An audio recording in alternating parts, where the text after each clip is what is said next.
Can't make it to the game? We've got your back. Just go to www.IndianaSRN.org and tune in to all of the live action or go to our on-demand service and relive your favorite moments. This is the Frells family's land. When the sun comes out, the kids run and play right there. This used to be a shed. Now, it's where they get breakfast. This is more than just land. It's home. The Frells family runs with us on a John Deere 1 Series tractor. His land isn't the only thing that should live on for generations. Nothing runs like a Deere. Search John Deere 1 Series for more. Visit Reynolds Farm Equipment, your hometown John Deere dealer today at reynoldsfarmequipment.com. Hi!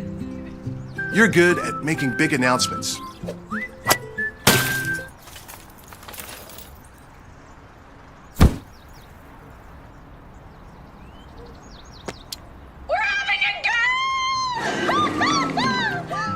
We're good at your insurance. Start with Indiana Farm Bureau Insurance, online, over the phone, or in person, and stop knocking on wood. You want a sports degree that is beyond the game? A degree that immerses you from day one and launches you into the business side of sports. With a sports management major from IUPUI's School of Health and Human Sciences, you'll have insider access to sports professionals and will learn from faculty with years of teaching and industry experience. There isn't a better city than Indianapolis to get the experience you need to launch your sport industry career.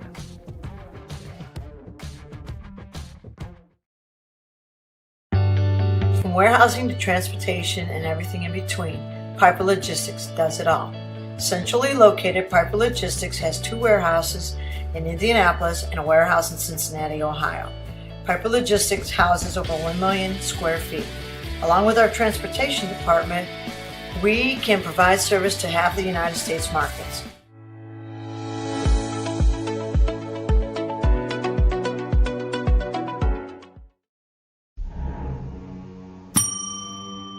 Can I help you? Yeah, I'd like to order a hamburger, fries, salt, maybe a large vanilla shake. This is a trophy shop, can't you tell? You got carry out? Everything that you need we have here at the shop. Very unique. You order today, carry out tonight, that's our version of carry out. All right, I'll take one of everything. Well, that may take a little longer. We'll have it for you tomorrow night. I'll be back tomorrow to pick it up. We'll be waiting for you. Burtner Electric Incorporated has been proudly serving our residential and commercial customers with quality electrical repair for over 33 years. We are fully licensed and insured in electrical wiring and electrician service packages. You'll receive a competitive assessment, whether you're a homeowner or a business owner, first-time or long-time customer. We offer free estimates for any new project. Call our licensed and experienced electricians today.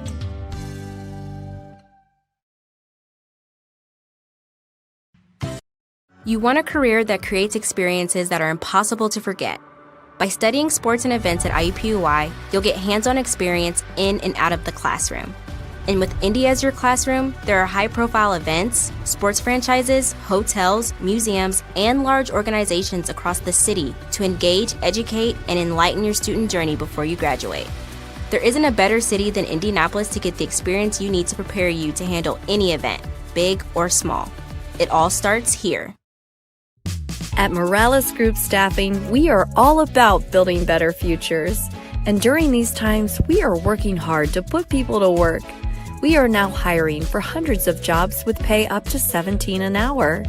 Visit our website at moralesgroup.net or text JOBS, JOBS, to 317-472-7600 to apply now and get hired today.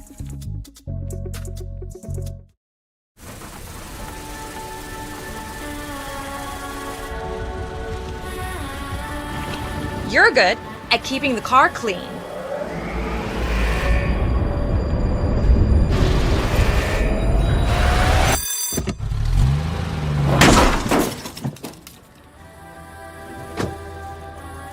We're good at your insurance. Start with Indiana Farm Bureau Insurance, online, over the phone, or in person, and stop knocking on wood. High school sports fans, welcome back to Game Time, to pure spirit, to pure sport. Welcome back to high school sports. Fans, I'm IHSAA Commissioner Paul Knighty, and I just want to say, welcome back. This is Game Time. This is Indiana high school sports. This is your IHSAA. You want a career that will transform your life while you change the lives of others by helping them live well.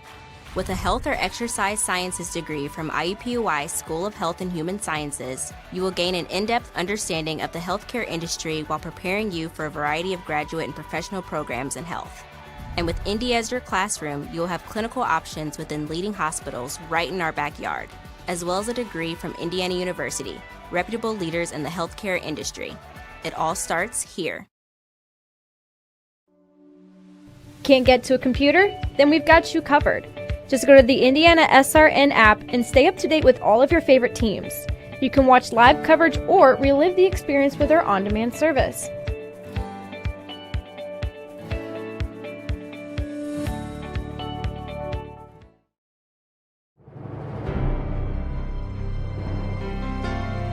You're good at basement basketball.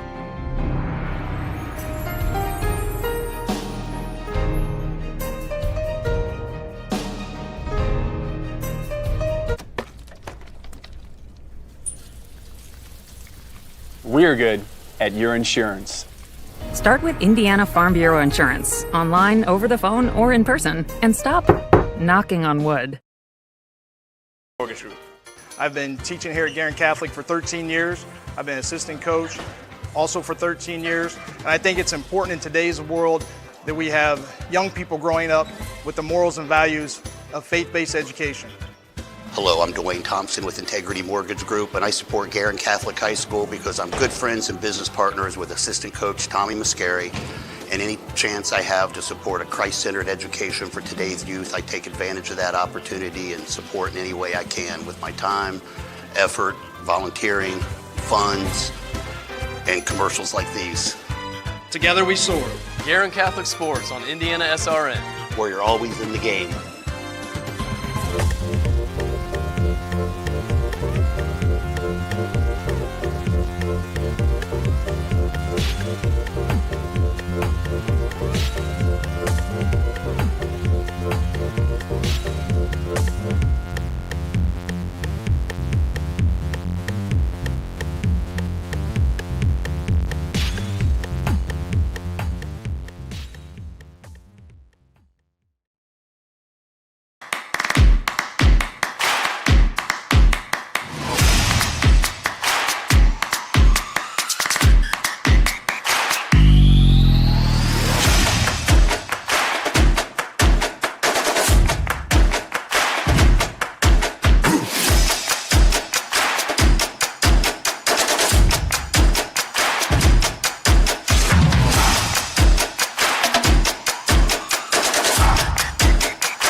Only a handful of games left in the girls' high school basketball regular season only means just a few more opportunities left to fine-tune your team ahead of the state tournament set to start in just a couple of weeks. One of those opportunities playing out here this evening inside of Cathedral High School. You're watching Game 1 of the girls' Indianapolis City Alliance semifinals between Crispus Attucks Tigers and the Cathedral Fighting Irish. Today's game brought to you by the Morales Group, building better futures one story at a time. By Bertner Electric, your licensed and experienced electrician serving Central Indiana. IUPUI Sports Management, a lifetime of sports with a winning degree. Piper Logistics, 3 services, 1 logistical solution. And by Reynolds Farm Equipment, your hometown farm equipment dealer. Nothing runs like a deer.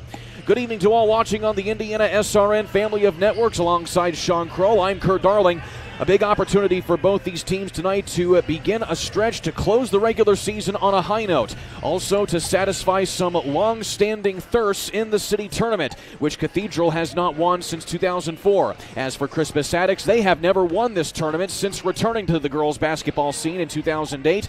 Head coach Jim Banks telling me that he has a competitive squad that he believes can get the job done. Sean Kroll, good to be with you here this evening. Game 1 of 2 really good games that we have set to try and decide who will be going to the finals here tomorrow night. We do, and Cathedral is definitely on a mission. They were shut out of the final last year here in their own building, something they didn't take too kindly to, as the streak was broken. Bishop Chittard broke the 16-year streak of Heritage Christian and defeated them on a last-second shot by Izzy Davis. We'll see both those squads in Game 2, but Cathedral wants to get back in their home gym and lay claim to the City Alliance Championship that they haven't had in quite some time. As we talked about, Cathedral has not won this tournament since 2004. Certainly a long drought. Of course, a lot of that coming by way of Heritage Christian, as Sean mentioned. But now on this end, you have Cathedral at 10-8 on the season under third-year head coach Lisa Finn at 35-30 coming into this contest. And Sean, you had a chance to catch up with Lisa Finn here before we got to today's contest. I did, and it's an interesting dichotomy for her team. She lost 3 really great girls from last year's squad: Courtney Fields, Caroline Klein, and Clara Lee. And you've got a couple of returning starters in Darren Ely and Katie Bremer. But they've had Layla Gold has come into their program, and she has taken off. She is their leading scorer. She's got some D1 looks. They're really impressed with the way that she has kind of taken over. But as a first-year player, junior, I think what she's looking for more than anything is for that senior leadership to take over, and what better time than a tournament in your own gym to lay claim to that. And then finally on the other side, you have the Crispus Attucks Tigers, 9-6 on the season. 5th-year head coach James Banks at the helm of the Tigers. Needless to say, this is a team that is still trying to figure themselves out. Of course, living in kind of the boys basketball program's shadow over there at Crispus Attucks, one of the more historically predominantly black high schools in Indiana. Needless to say, this is a team that is certainly looking like they're getting back on the right track. Huge step for them getting into this Final Four, Kurt. After having not been for the Alliance for so long, and then coming back, and they've always been there on the guys' side, as we've seen. But for the girls' program to be here and to come play Cathedral in their own gym, huge step for them. Can they take that next step? We'll see. But this is a stepping stone to get where they want to be. Indeed it is. This broadcast is copyrighted by IndianaSRN and the Indiana High School Athletic Association for the private use of our audience. The use of pictures, videos, and audio without the expressed written consent of the IHSAA is strictly prohibited. We'll take a first time out. Don't go anywhere. You're watching the City Alliance Tournament Finals here on IndianaSRN.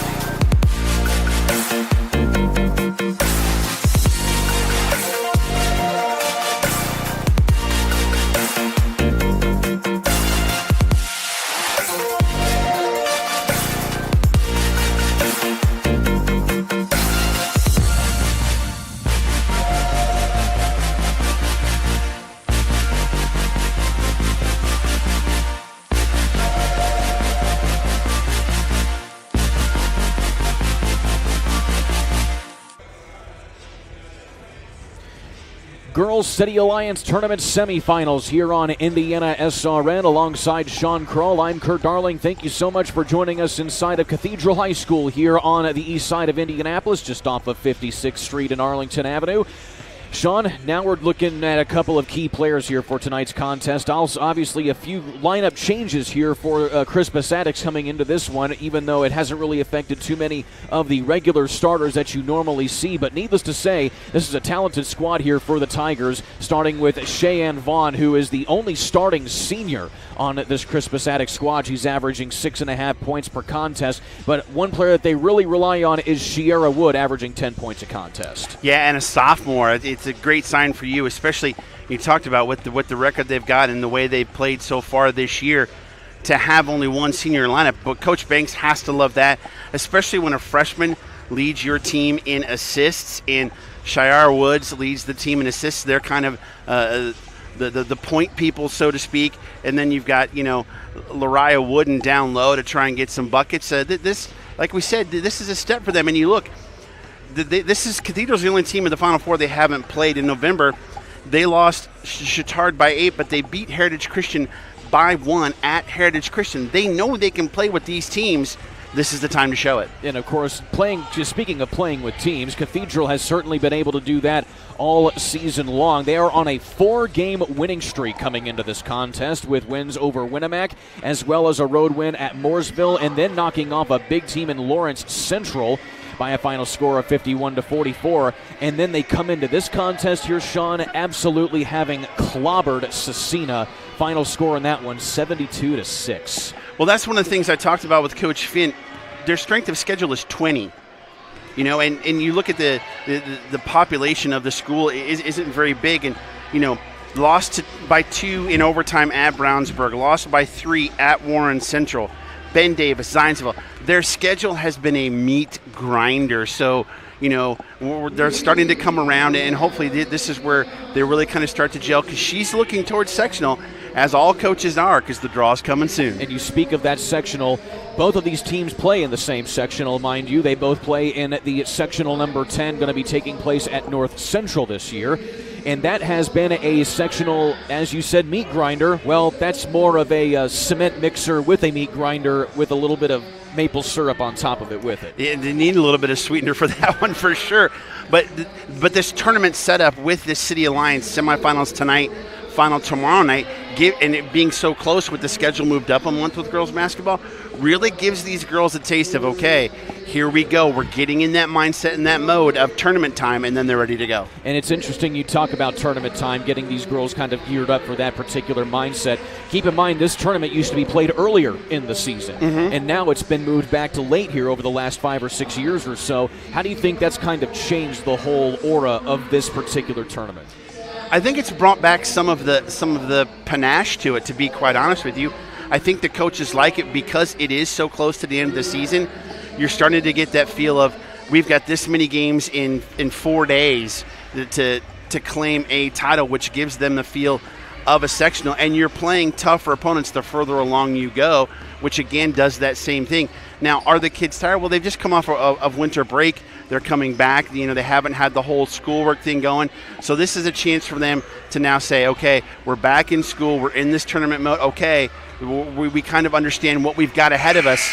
Let's take advantage of it. And also another little fun fact is the fact that the final 4 teams here that we'll be seeing here tonight, 2 of them are independents. Both of them are about to play in this contest. Yeah. The other 2 squads, Bishop Chittard and Heritage Christian, both Circle City Conference foes. They know each other very well, that is for sure. Played 3 times, I think, last year. They played multiple times. They know each other like the back of their hand. Indeed they do. Well, we'll go ahead and take another quick timeout. Tip-off and starters coming up next. Don't go anywhere. You're watching the Girls Indianapolis City Alliance semifinals here on IndianaSRN. From warehousing to transportation and everything in between, Piper Logistics does it all. Centrally located, Piper Logistics has 2 warehouses in Indianapolis and a warehouse in Cincinnati, Ohio. Piper Logistics houses over 1 million square feet. Along with our transportation department, we can provide service to half the United States markets.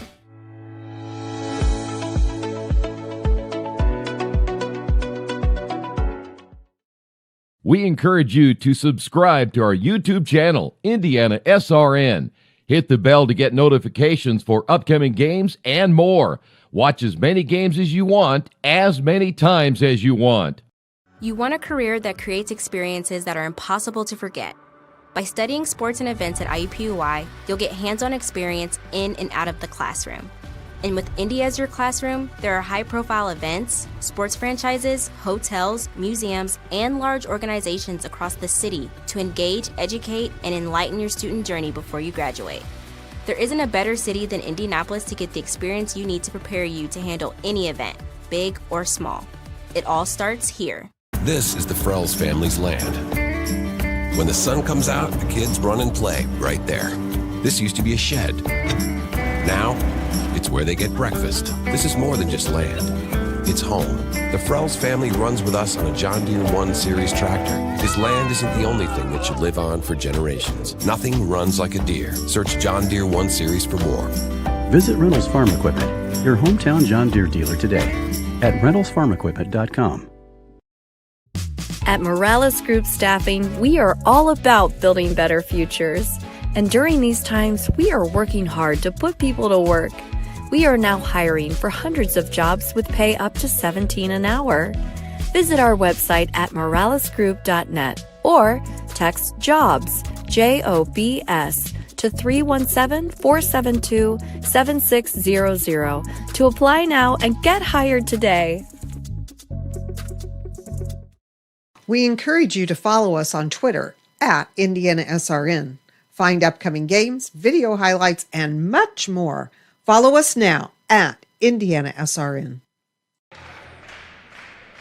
We're meeting the starting lineups for tonight's semifinal number 1 of the Girls City Alliance Tournament Finals here on IndianaSRN alongside Sean Krull.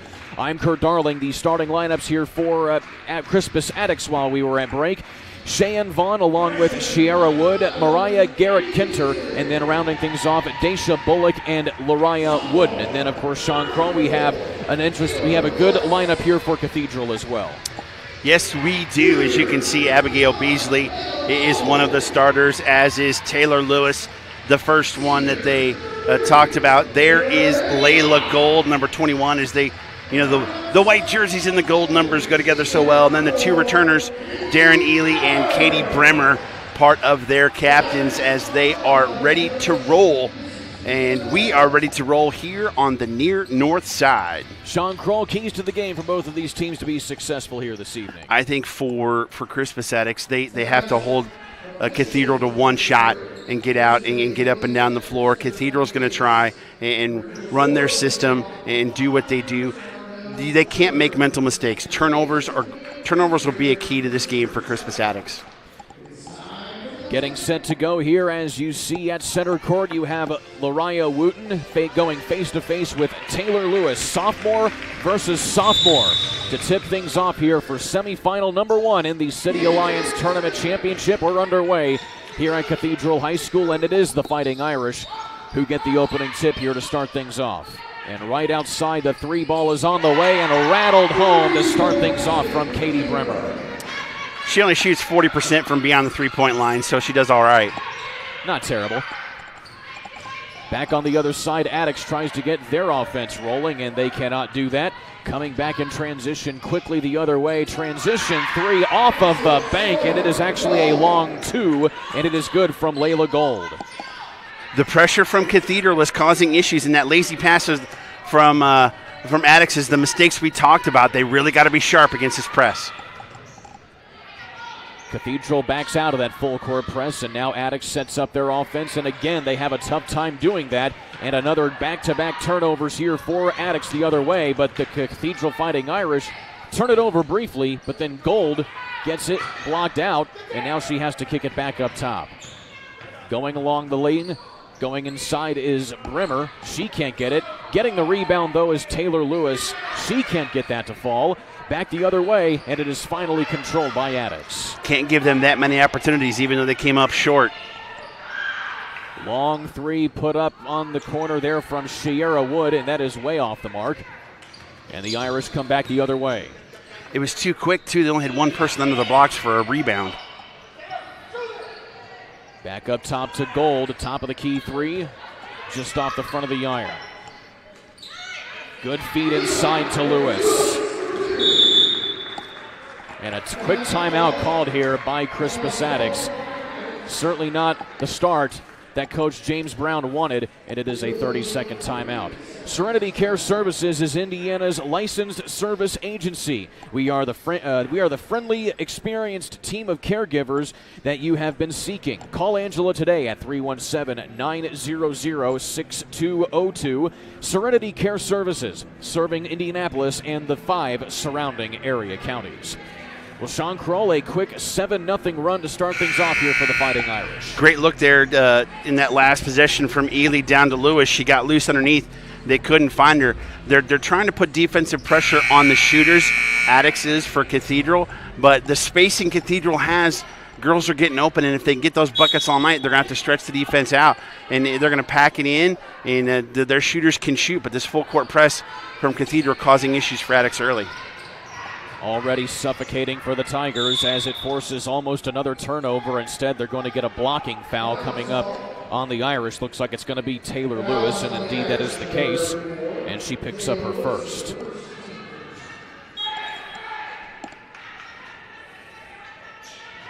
So a fresh offensive set here for the Tigers. Up top is Bullock. Kicks it back outside to Naomi Birch, who checks into the ball game, and there is a mishandled pass from Kenter, and it goes back the other way, and firing along the baseline is Bremer. She can't get that to fall. Lewis follows up again. It gets tipped out of play, and it is Tiger basketball.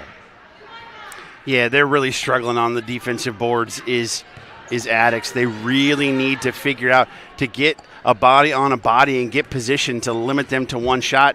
They're getting 3-4 opportunities as Cathedral, and that will not get you any wins if you're Attucks.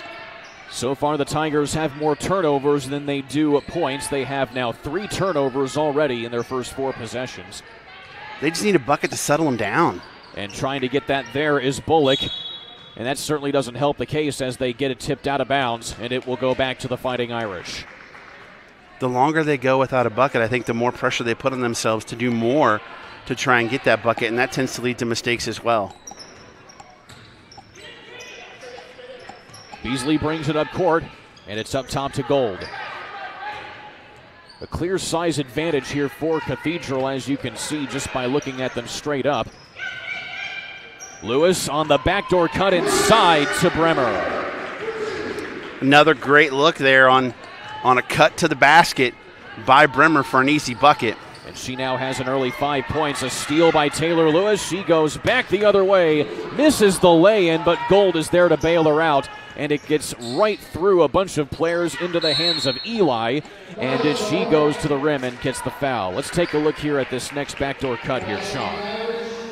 It's a great look. Just that's what you do when you get that ball to the girl on the corner in the post. She turns and looks, and when she turns and looks and they make eye contact and see the cut, that's just an easy bucket. So the foul is on Darren Eli. That is going to be her first and the second on Cathedral.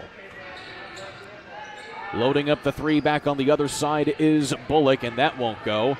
Still a goose egg on the scoreboard for Attucks. Inside to Eli, and she draws the foul coming up here on Daisha Bullock. The size is just wrecking havoc on Attucks. Cathedral is getting any and every rebound tonight. They are more than Windex. I don't know what the strongest window cleaner is, but they are that tonight. And Eli buries the first foul shot. Eli this season, 59% from the charity stripe. She's only taken 1 3-pointer all season long, and it was a miss. Gabriella Gay into the lineup for Cathedral. And Eli, keeping with her trend at the free throw line, goes 1 for 2. Still a 10-point lead here early for the Fighting Irish. From the elbow, putting it up off the glass is Garrett. And nothing doing there. And again, the Irish come back on the other side. Bremer stops short, looks inside to Lewis. A nice find. Good second chance opportunities coming here for the Fighting Irish as you see Eli draw another foul. Yeah, that's on Raylan Yates. And again, just everything on the post completely dominated by Cathedral tonight, offensively, defensively, in every fashion. Eli again getting the first of now 2 free throws here. Second trip in a row to the foul stripe as we once again see Lariah Wooten back into the lineup, certainly to try and get a little bit of size down low here to try and stop the inside play from the Fighting Irish. Cheyenne Vaughn back in for Addicts as well. Hopefully will help that as she snags that rebound on the missed free throw. Eli 2 of 4 now in that regard, 11-0 Fighting Irish. Vaughn looks to the right side. Naomi Birch, again, just being sized up here, is Addicts here on this Irish suffocating defense, and a steal right there by Gold in transition, hits Bremer. She stops short wisely and drains the easy shot. Nice zone defense there on the opposite end from Cathedral. They were trying to get it down low to Woodness. They probably will try to again, but another steal quickly. You can't even get it out before Cathedral has a steal and Gold, probably a bucket. Gold back the other way and has Lewis, and another timeout, this time a full timeout taken by Christmas Addicts, and we will take one with them. Back in a minute, 15-0 is your score on the IndianaSRN. From warehousing to transportation and everything in between, Piper Logistics does it all. Centrally located, Piper Logistics has 2 warehouses in Indianapolis and a warehouse in Cincinnati, Ohio. Piper Logistics houses over 1 million square feet. Along with our transportation department, we can provide service to half the United States markets.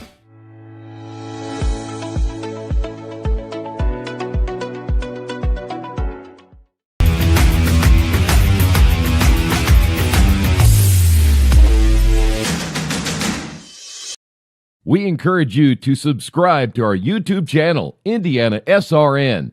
Hit the bell to get notifications for upcoming games and more. Watch as many games as you want, as many times as you want.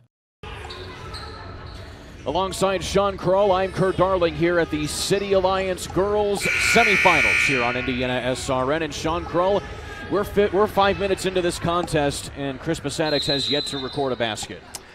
Yeah, this pressure defense by Cathedral has been suffocating, and Addicts cannot garner a rebound on either end of the floor. That is a recipe for disaster. So Addicts, and again another turnover. As I mentioned earlier, right now more turnovers than points for Christmas Addicts. It is a dismal start here for the Tigers. Meanwhile, Cathedral just looking to keep doing what they've been doing. But now you see a lot more pressure applied here by the Tigers, but that opens up Gold to go right to the rim, and she draws a foul on Wood. She saw the spacing there and saw that she had a lane, so she took it to the hoop, got the foul. I believe that Nia Huff is on the floor for the Irish as well, number 14. But once again to the free throw line for the Irish. And Gold misses the first one. Gold shooting 72% from the foul stripe, one of the better free throw shooters on this Cathedral squad. And as you mentioned, Sean, Nia Huff into the contest, averaging just around 3.5 points per contest, but she came off of a huge game against Cecina just a couple of days ago where she had a season-high 15 points. Yes, that was a great game for her, instilling confidence in Coach Finn to put her on the floor some more. Back the other way, and finally Addicts is able to get on the board with Sierra Wood going right down the middle of the lane. That's exactly what the doctor ordered. So that breaks a 16-0 scoring run right out of the gate here for Cathedral. And now the Irish feeling a lot more pressure, but the problem is that increases the likelihood of fouls, and right there is one on Mariah Kenter-Garrett. They can play some defense. They're doing really well. When Birch came in, Birch was just a menace on defense, but they can't get the stop when they need it. And Cathedral tries to get a screaming backdoor cut inside there to Beasley. Instead, she goes careening out of bounds, and they'll say it was off of Addicts. Gay to inbound it, finds Huff, and it's a steal and a block there by Wooden. Nice play down low there by the sophomore. See if they can get back-to-back buckets here on possessions. Into the corner, Bullock pulls up along the baseline short. Rebound into the hands of Beasley. Gold cuts back inside, tries to draw the foul. Instead, she'll just take the easy shot. No whistle there, but needless to say, it still has points. That was a little too easy for Gold.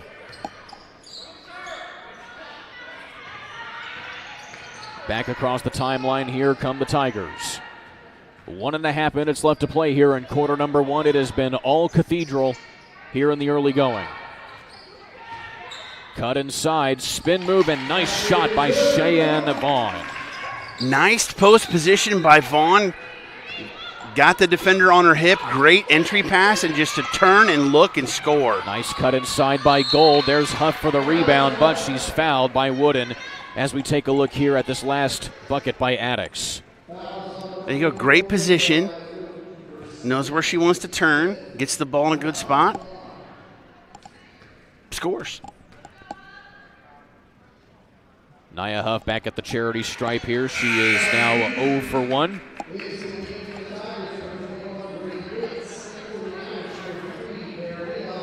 Of course, Huff's shooting now about 29%. She's only made 6 free throws all season long. Eli and Bremer, I think, are back in for Cathedral.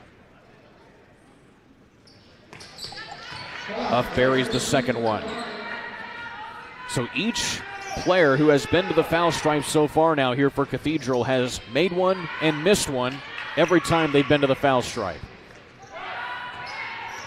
Vaughn gets inside to the lane, and that just hits nothing but glass, and it goes into the hands of Nia Huff, who dumps it off to Bremer.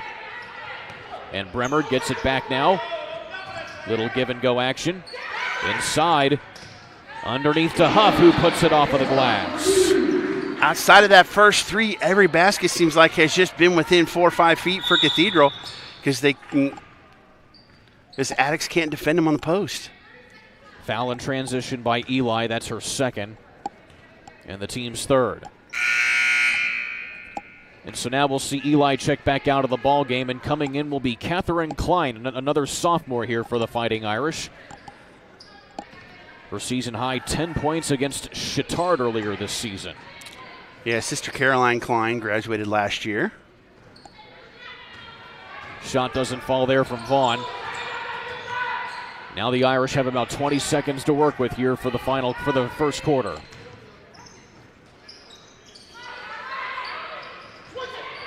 Off the screen, Bremer, nice little pick and roll inside, and a good shot underneath by Klein coming off the bench. And that takes us to the end of quarter number 1, and it is all Cathedral here in game 1 of the semifinals for the City Alliance tournament. Back in a minute on IndianaSRN.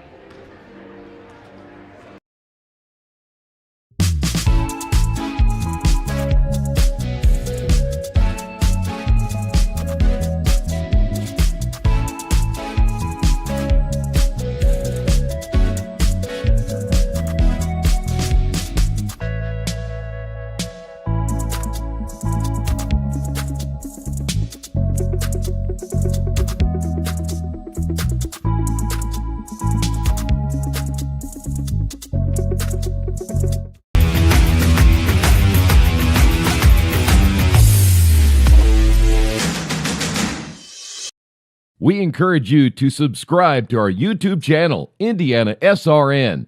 Hit the bell to get notifications for upcoming games and more. Watch as many games as you want, as many times as you want.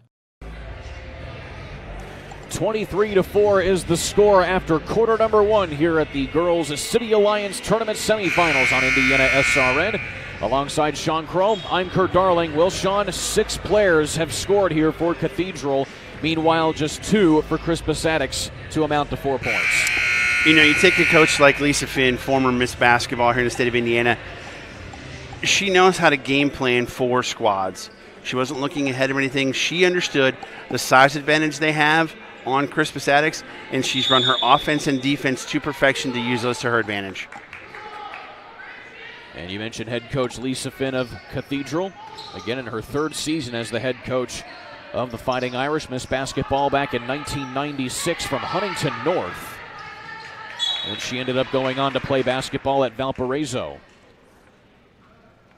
Meanwhile, a turnover to start the quarter here for Crispus Attucks. Different quarter, same story here so far for the Tigers. So far, yes, it is, and it's going to take a heroic effort to try and get back in this, but again, that's why you play the games. Huff has it inside, and there's a steal taken by Crispus Attucks. That's Kenter, who brings it back into the left corner. Goes along the baseline and kicks it back outside to Yates, and now Wood for a long three. That's a little too strong. Rebound to Brimmer. Quick in transition come the Fighting Irish. Up top is Beasley. And another steal by Kenter. This time she has a little bit of wiggle room inside, gets the shot, and draws the and one. Nice anticipation there. The pass, stole it, and nice use of using her body as a shield to be able to get the shot off while she was anticipating contact. Take a look at the replay here as back-to-back steals there for Kenter. This time it results in points, and now can try and get the and one opportunity.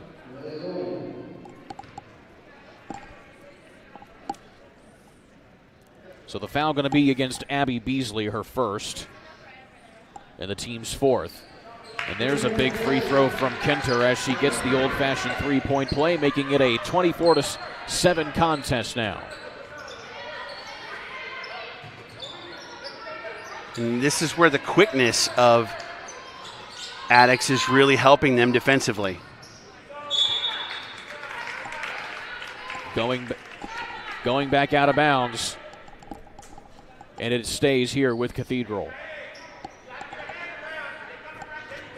Now the starters, all the starters of Cathedral aren't in, but this is a good chance for Coach Finn to get these girls some playing time against quick defenders, which they'll continue to see the rest of the season. These are invaluable minutes for your bench players. Nice spin around move there by Bremer. She just can't get the bunny to go. And now Crispus Attucks showing a little bit of tenacity here on defense and offense over the last couple of minutes. It's what you like to see in a team when they get, does the team give up or do they just dig and claw and scratch and fight? Shot from Vaughn doesn't go. Another rebound for the Fighting Irish. Gold thinks about the three, thinks better of it then. At the free throw line is Lewis, goes along the left side of the lane, and she kisses it off the glass and draws a foul. Nice move there by Lewis. She got the bucket. I mean, she got the ball, and she didn't know she was in the right position. Turned around, took it straight to the rack, and Vaughn fouled her. And so she has two free throws for the first time tonight. Lewis shooting 50% from the charity stripe. Showing lots of signs of potential here as the 6'1" sophomore also plays volleyball for Cathedral. Excellent volleyball program. 1 for 2, keeping with the trend here, Sean Kroll. Again, as I said, every player has made one and missed one. Shooting 50%. Oh. There's a three-pointer on the other side by Mariah Garrett-Kenter. She's having a great quarter with 6 points. And just like that, Cathedral right now getting outscored in this quarter as we take a look at this three-pointer once again here from Garrett-Kenter. Found her spot in the corner. Great rotation on that shot. Nothing but the net. Foul going to be on Garrett-Kenter on the other side here. That is her second, team's fifth.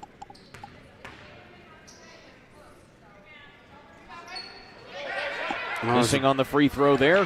Coming back the other way are the Tigers. Into the corner, Garrett-Kenter again, this time a little bit too strong.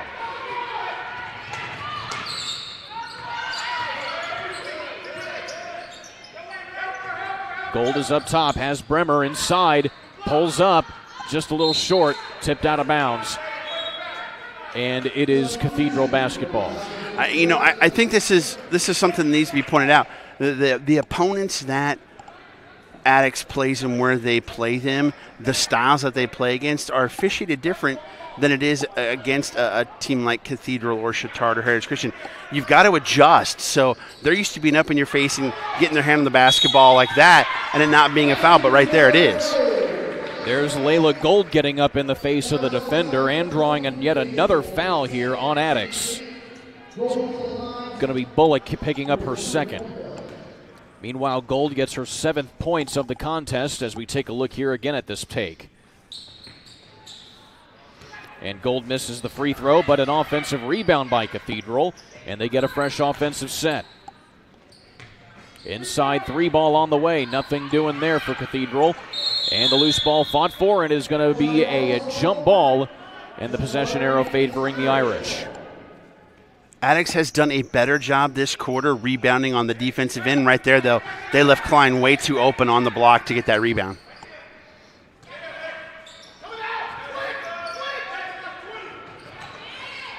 Gold nearly loses the handle. It goes out of play, and they'll again say it was off of Addix.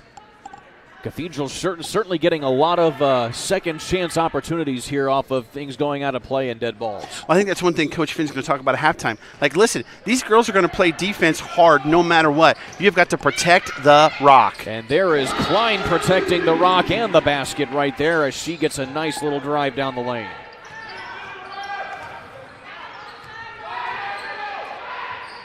Always protect your most valuable possession. And a turnover there by Crispus Addix. But now we see a couple of big starters coming back into the ball game here as you see Darren Eli as well as Gabby Gay, who's coming off of the bench tonight for the Irish. Bremer has an opening. Tries to bounce it inside, but a lot of traffic inside, and it's stolen by Crispus Addix. I thought that might have been a kick. Sierra Wood back the other way. Into the corner, Garrett Kenter tries another corner 3. A little bit too short on that one. And here comes Layla Gold. Gay in the corner, picks up her dribble off of the leg of Eli, and again another steal by Addix. That entry pass has to bounce in the middle between the two, not right at her feet.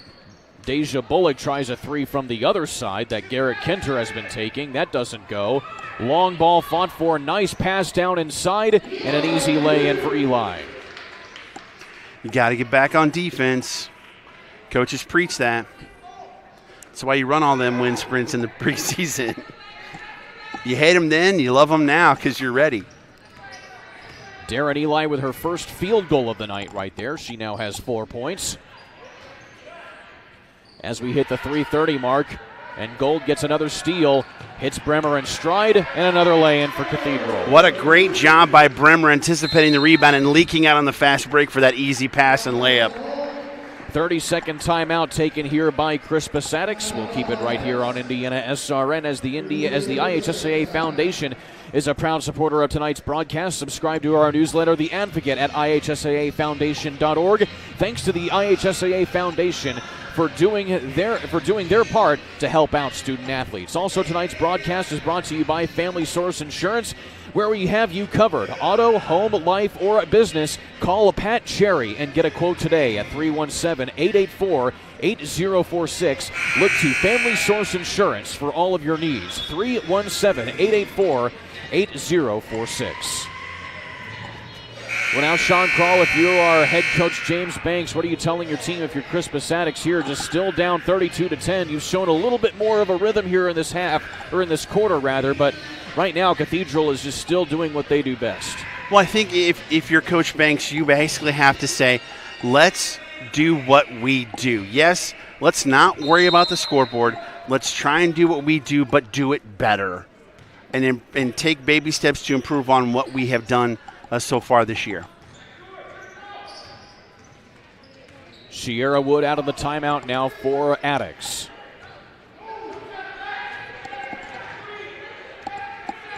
Trying to direct some traffic here. Instead, she opts to pull up for the 3 off the glass. That's off the mark. And Gold comes up with the rebound. She takes it downriver herself, kicks it off to Eli, and she buries the 15-footer. I think that you saw that possession right there, what has kind of been Addix's adjustments. They've put more girls on the glass, but that's a lot of Cathedral to get quick, easy, fast breaks with girls leaking out after they snag the rebound. So you got to kind of find that best of both worlds. Another turnover there by Addicks on the other end. So it's now the largest lead of the ball game here for Cathedral at 34-10.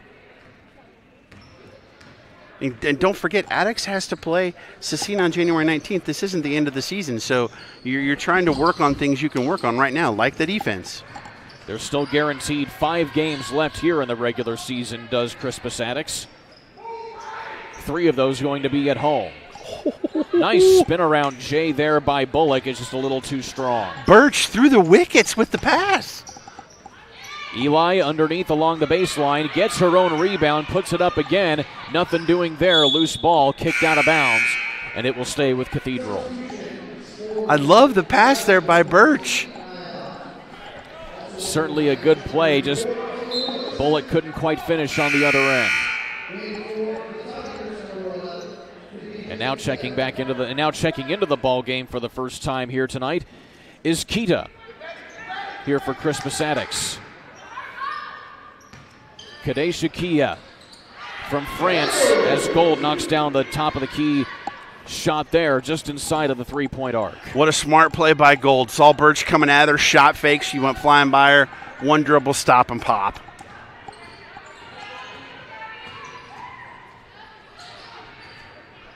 Birch back the other way here for Addicks. Hits it out top now. Back the other way to Kenter for 3. That's off the mark. And now you also have Alexis Turner into the ball game for Crispus Addicks as well. And she quickly checks back out of the ball game. But of course we mentioned Kadesha Akita here for Crispus Addicks. And I mentioned she's a student from France. And when I talked to Coach James Banks, he said that a year ago she didn't speak a word of English. Wow! Coming here into this program, but now that she's been able to pick up a little bit of the language, he keeps telling her that what she needs to do, and she keeps asking questions and how she can get better. As you see Taylor Lewis knock down the easy lay-in. That's awesome. Love that story. Elizabeth Langfeld in for Cathedral, 5'7" lanky sophomore. Wooden will pull up, gets the shot to fall and draws the and one. A nice play down low there by the sophomore. First person for Addicks to score, not named Garrett Kenter this quarter. Garrett Kenter has had all of the 6 points for Addicks in this quarter up until that bucket. And now Wooden has a chance for another 3-point play. Ooh. And that shot rattles in and out, but a nice offensive rebound taken here by Rylan Yates. Going inside, a nice little floater put up by Kenter, but just off the mark. Inside of a minute to play here in the half.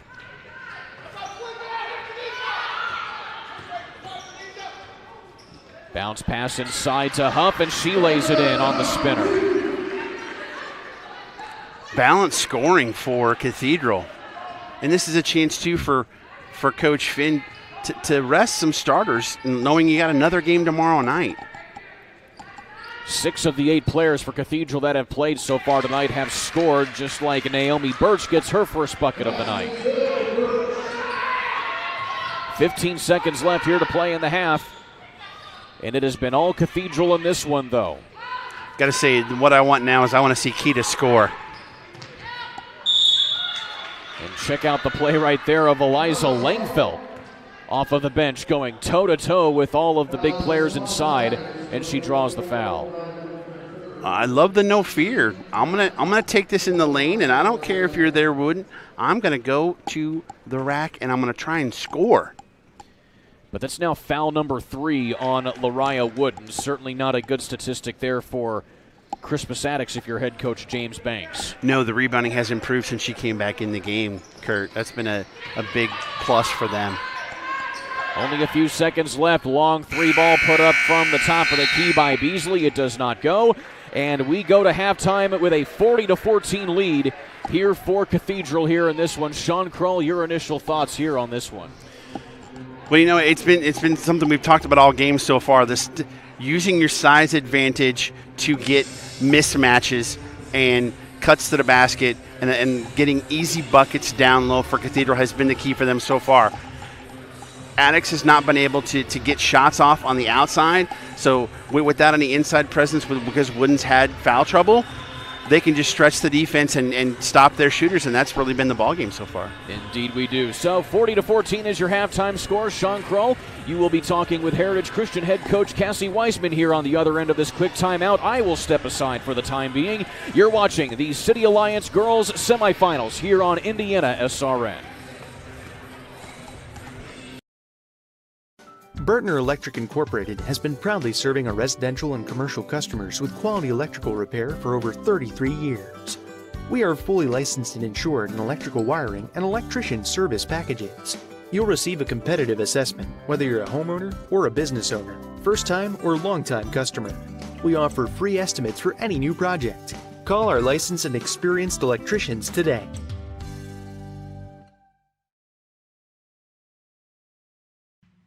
Can't make it to the game? We've got your back. Just go to www.IndianaSRN.org and tune in to all of the live action, or go to our on-demand service and relive your favorite moments.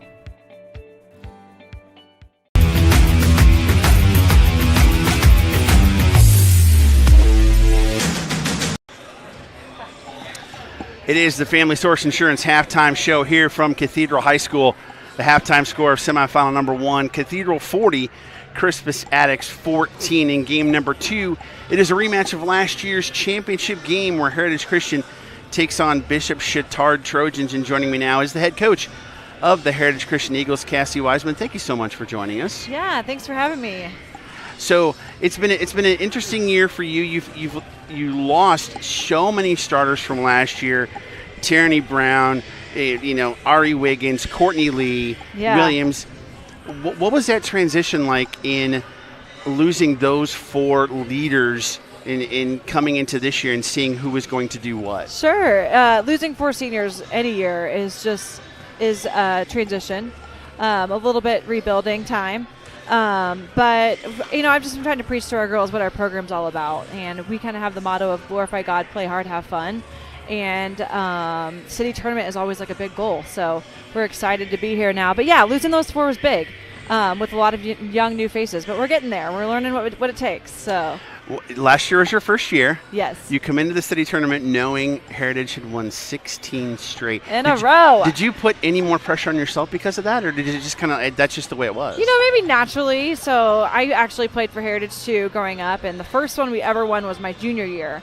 So I take it as, just trying to teach these girls to live in the moment and to enjoy it. Yeah, it was hard, but Chittard last year played a great game and hit an awesome shot to win it, so all the credit to them. How has it been putting your stamp on the program after a legend like Coach Reisinger comes through and does what he does? Yeah, I think just as a competitor, I want to be the best just like he was. So I learned so much from him and from Coach Doc Mark Richards, who was here when I was at Heritage when I played.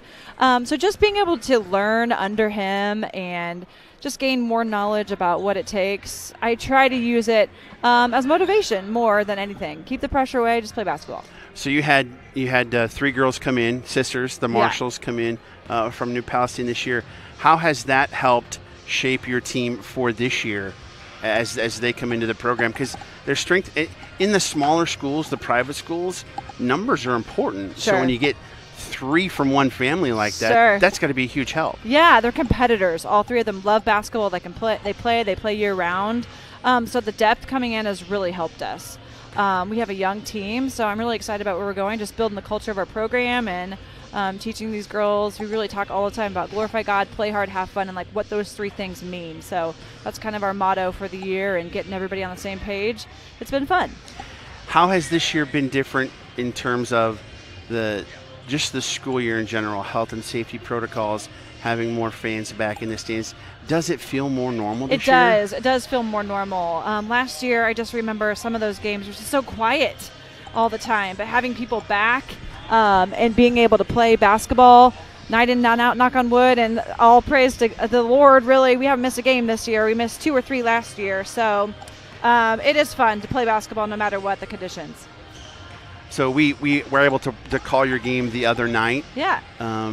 And you guys played really, really well. Covenant game, yeah. Yes, and you look pretty good. What are some keys tonight you see coming into Chittard, who's kind of in the same boat you are, kind of transitioning to a new coach, lost some key players, Zakia Rashid, like that. What are some keys for you tonight in general speaking? Yeah, staying in the moment, playing hard all the time. We shot 50 free throws the last time we played them. We attacked the rim really well. But most of all, we got to rebound. I mean, we're playing with sometimes more like 5 guards. So we've got to box out and rebound whatever defense we're in.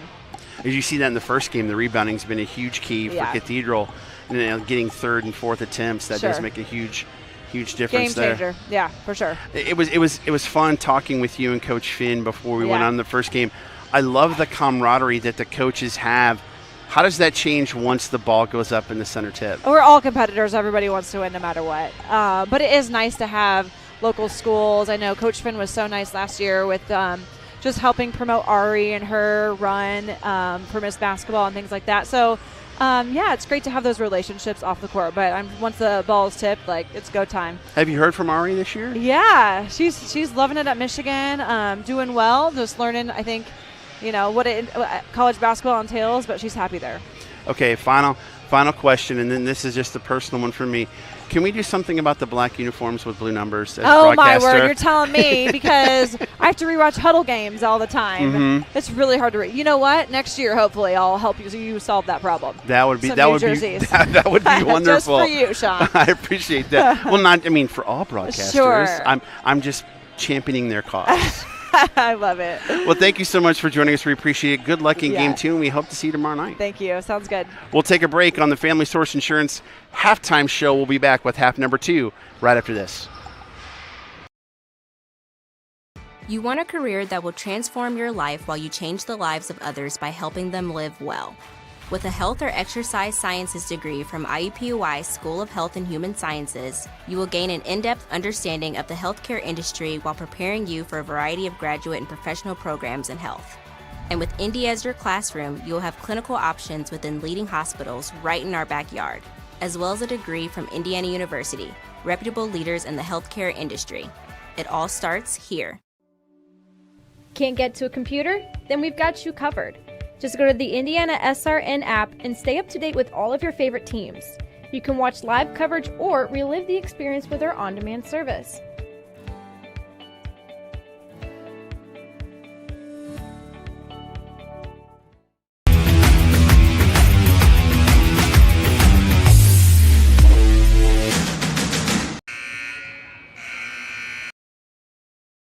Becoming a licensed sports official is a great way to make a positive difference in the community and support the over 160,000 Indiana student athletes that participate across 22 IHSAA sports. Sports officiating allows you to stay connected to the game, become a role model for our young student athletes, earn extra money, and support the patrons and communities of our IHSAA member schools. To learn more about becoming a licensed IHSAA official, log on to ihsaa.org/officials today.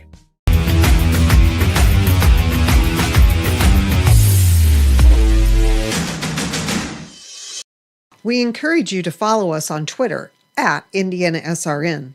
Find upcoming games, video highlights, and much more. Follow us now at IndianaSRN. Second half about to get underway here on IndianaSRN alongside Sean Kroll. I'm Kurt Darling getting ready for the second half of the City Alliance Girls Semifinals here on IndianaSRN. Well, Sean, kind of taking a look at the scores chart here as we've been kind of able to digest some of the halftime statistics that we see here. As you mentioned earlier, balanced scoring here from Cathedral as they outscored Crispus Attucks 23-4 in the first quarter, 17-10 in the second quarter to make it a score of 40-14.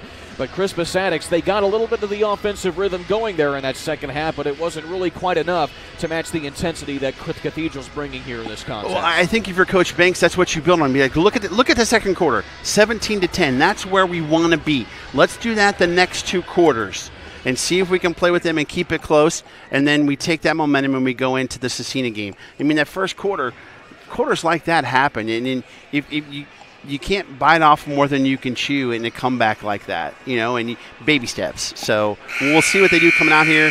Wooten being in foul trouble really hurts them. Indeed it does. She has 3 personal fouls coming out of that first half, so we'll see if she starts the second half here from Coach James Banks. But this is a Cathedral squad that has beaten Crispus Attucks 3 times to nothing over the last 3 meetings that these two teams have ever met each other. The last time they met was back on February 5th of 2020 in sectional play, which was a final score of 62-41, which was a win for Cathedral, mind you, there. So Crispus Attucks not only looking for their first city tournament championship, but their first win against Cathedral here tonight. And so far, if things keep going the way they are, it's probably looking a little bit far-fetched right now. Yeah, really the one stat for me, Kurt, and in all the research we did that jumped off the page to me was strength of schedule. Cathedral sitting at 20, they're 4A. Crispus Attucks, they're 9-6, yes, 246th in strength of schedule. So they're playing at a level they haven't seen yet this year in terms of, from the starters to the end of the bench. And so that first quarter was very much a learning process for them. And that's what coaches do. They coach and they teach, and that's what Coach Banks is doing as the game goes on. Certainly a season of streaks for Cathedral here as we're talking about this Fighting Irish squad. They are on a 4-game win streak, which is the longest win streak that they have had since the middle of the 2019 season, which was Coach Lisa Finn's first year as the head coach of the Fighting Irish. But going for 5 straight here, as you see Attucks going inside to start this one. But Cathedral is going for their first 5-game win streak since 2016 when they won 9 in a row. And that's a great job by Coach Finn as they get a quick bucket there from Lewis. Coach Finn kind of building up this program to past successes. Remember, this is a Cathedral squad that has not won the city tournament since 2004. Yeah, they did a great job when Ed Friege stepped down to do baseball full time. They did great hire by Rick Strife and Jason Delaney to bring her in. She's going to build a program here for sure. Long 3 is way off the mark from Rylan Yates, and back the other way come the Fighting Irish. Looking inside to Bremer, and a nice nifty dump off trying to find Eli, but she can't quite corral it. It goes out of play, and it'll stay with Cathedral. The SWAT team in full effect there. That was a nice block shot. Getting inside there as once again you see this time looks like they have Vaughn playing a little bit more of the post play down low. And as we mentioned, Lariah Wooden not starting the second half here with 3 fouls for Crispus Attucks. Eli gets it poked out of her hands just a little bit, tries to force her way inside, and it's going to be a foul coming up now on Attucks. I think that's going to be on Garrett, is it not? And that is indeed, it is her 3rd. Great look there in the post area by Lewis to try and find Eli and let her get a chance to get close and get the foul to get to the free throw line. Oh, and that didn't last long as you see Wooden check back into the ball game.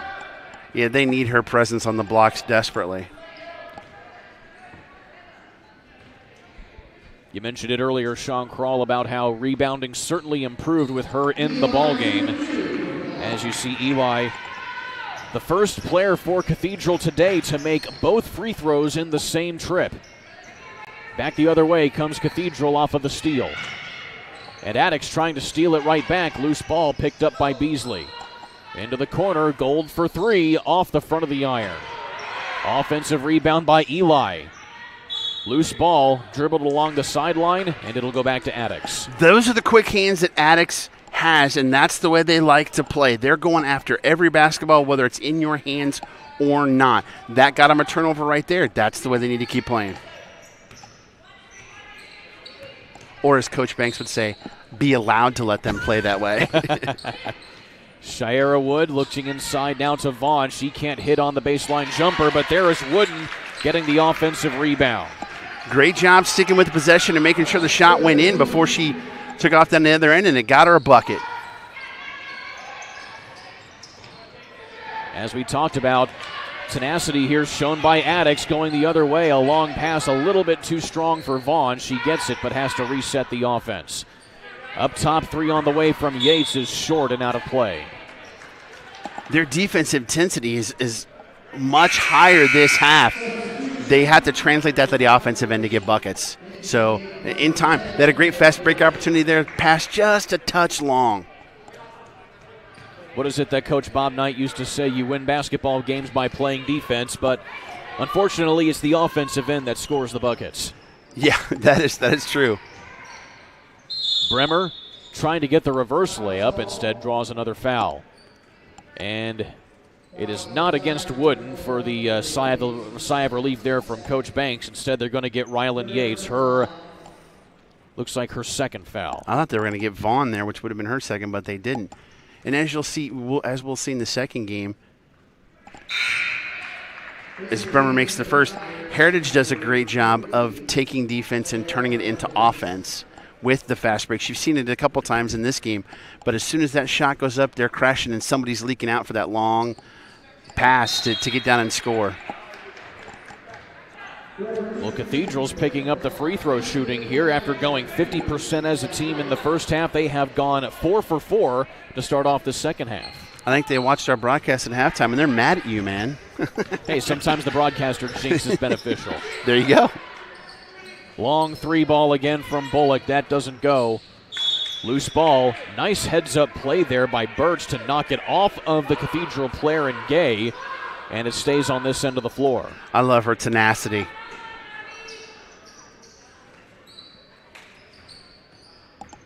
Cheyenne Vaughn through the legs of Bullock. Luckily, it's corralled by Birch. Back up top to Bullock. Some triangle offense here from Cathedral, or from Addicts, excuse me, but Cathedral has it well headed off, and there's a steal by Beasley. The Irish back the other way. Gold inside to Eli, trying to get it around Wooden, but can't quite do it. Nice defense there by Lariah Wooden down low. Held her position in the post and kept her arms up. That's what caused that turnover right there. Three-pointer doesn't fall from Addicts again. That's Wood. Gold has to get it across the timeline. Into the corner. Gay for three. Off the mark, off the front of the iron. But now Gold tries to get it back again. That's off the front of the iron as well. And it's corralled by Addicts. 4.5 minutes left to play in this one. Very low scoring third quarter. Inside, nice feed into Wooden. She has all 4 of Addicts' points here in the third quarter. They fronted Wooden. They fell asleep. And back the other way, Taylor Lewis. Great job by Wooden there on that last possession. They fronted her, so she just turned around and said, hey, lob it over the top, and she got an easy bucket. Great move on her part. Near miss there as Gold was right in the middle of that pass. Birch comes away with it. Looking inside comes in Bullock, and she tries to draw a foul. Instead, it'll just go out of play, and it stays with Addicts. Couple substitutions now as we once again see Alexis Turner check back in for Crispus Addicts. One of the late game activations here for today, as you saw a lot of different players from JV getting called up here for Addicts to play in this game. Yeah, I think you want to get Wooden a rest and keep her out of that serious foul trouble. Some good minutes, though, by Wooden there to stay out of foul trouble and not pick up her 4th. 100%. Nice cut inside by Beasley, and she kisses it off the glass. Great cut by Beasley, but great look, too, by, I think that was Gay that got her the ball, or maybe it was Gold. Great on both ends there to get that bucket. So give the dime to Gay, and that is the first 2 points for Abby Beasley of this ball game. She is the 7th different player for Cathedral to score today. Layla Gold going coast to coast, but nice hands by Vaughn to poke it out of there, and it goes out of play and back to Crispus Addicts. So you see the Tigers really coming into their own on defense here. It's just a matter of turning that defense into offense, as you said. That was a huge play by her because back down on this end, I don't think Coach Banks liked that shot. Run your offense. She just couldn't find a partner to pass it to and jacked up the 3. That's not really what you want if you're Addicts at this point. So it's a 32-point lead now for Cathedral, reminding you that once we hit 35, it will be a running clock for the remainder of this contest. So if you're Crispus Addicts, you want to try and avoid that as much as you can. Back the other way comes Bremer, and she lays it in. Great job there by Klein, taking it as far as she could get it to the defender to commit, and then dumped it off to Bremer for the easy bucket.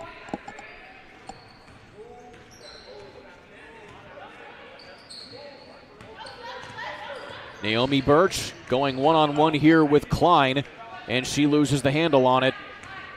And Cathedral has a chance to put it over that 35-point benchmark here. Inside to Bremer.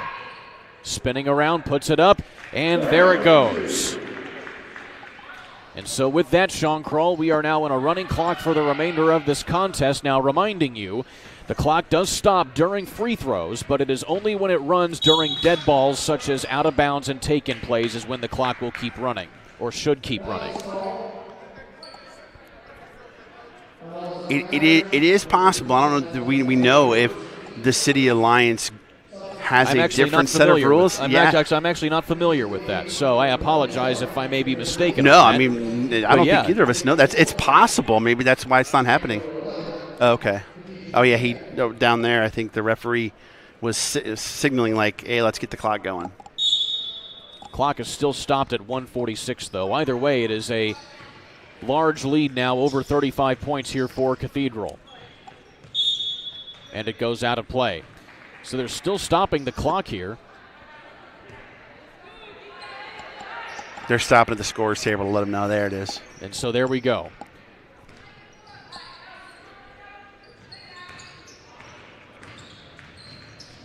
So Katie Bremer on the right side. Has a wide open lane and a scooper can't quite go. It goes out of play.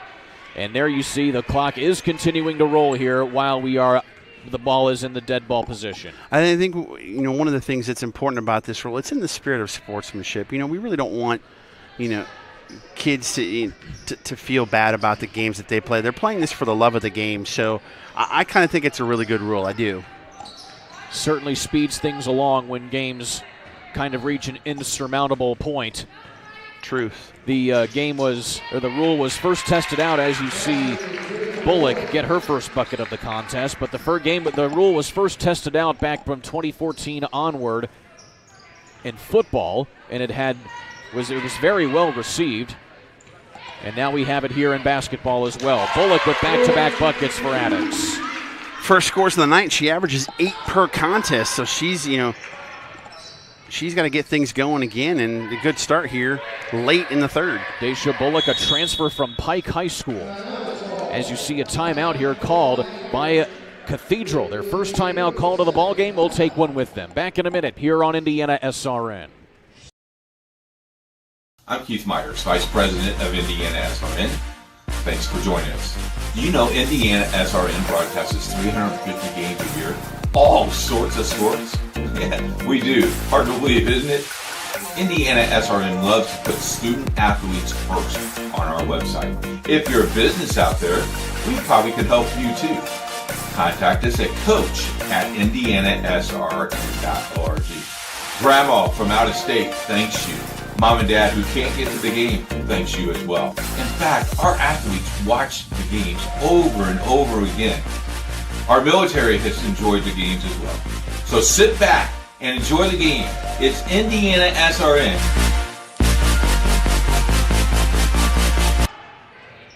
Well, Cathedral didn't use all 60 seconds of their timeout. We're back here on IndianaSRN alongside Sean Kroll. I'm Kurt Darling. As Cathedral looking to close this one out here as we get close to the fourth quarter.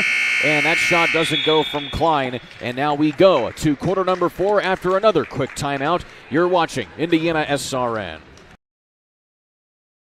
They say nice guys don't finish first. So maybe it's time to reconsider what it means to be first.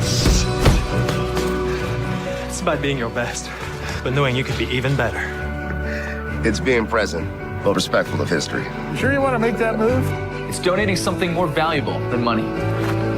It's believing in yourself and something bigger. It's coming from different families, but treating each other like brothers. It's not just being a man, it's being a Mason.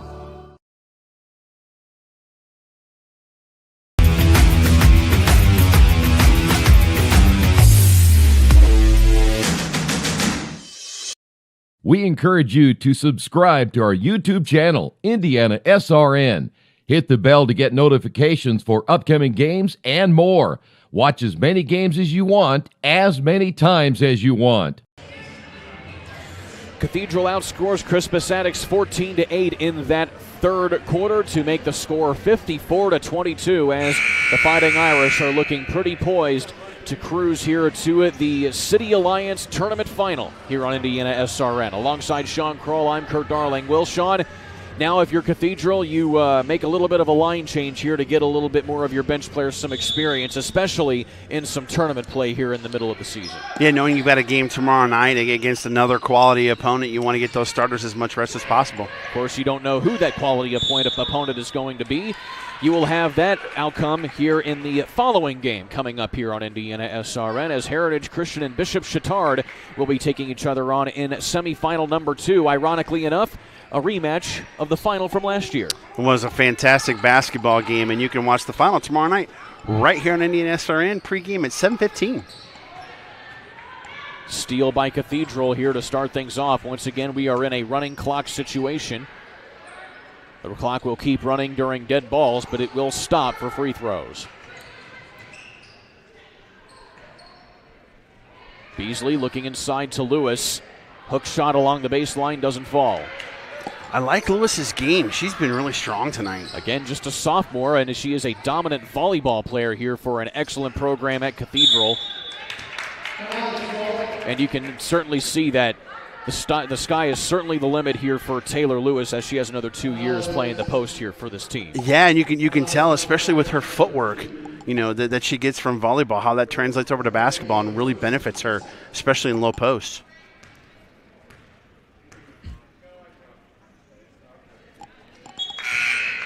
So neither team has scored here in the opening minute. As Crispus Attucks with Raylan Yates at the line, excuse me. She has yet to score tonight. Has she a chance just to scored do that here, and she does it. Getting the back end of that.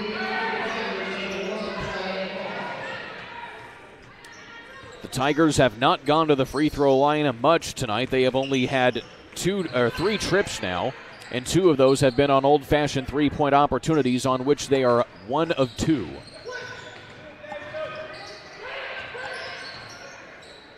I want to point out, you know, we talked about on the break there what Coach Banks did at the end of the third. He went out and met each girl and gave her a high five. Happy with the way they played. Nice shot by Eliza Langfeld. She is now the 8th different player on this roster for Cathedral to get a bucket. But you talk about what Coach James Banks did there as you see one of his players, Garrett Kenter, get the bucket. But James Banks, you know, he has a lot of faith in just trying to change the culture at Crispus Attucks, especially, you know, one where it's not really a storied girls program, and now he wants to try and get some of that same magic from the boys program onto the girls side. He didn't need to look at the scorebook to see that it was a 14-8 quarter for Cathedral. He watched it play out, and he sensed the things they did really well, and he wanted to let them know he noticed, and it was important to him. Nice cut inside there by Gabby Gay. She's now number 9 on the scores chart for Cathedral. And now that makes it where every player that has played tonight for Cathedral has scored. Everybody gets ice cream afterwards. Everybody gets ice cream. Everybody gets an orange slice as well. A nice shot down low there by Woods, and a timeout taken by Crispus Attucks. We'll go ahead and take one with them here on IndianaSRN.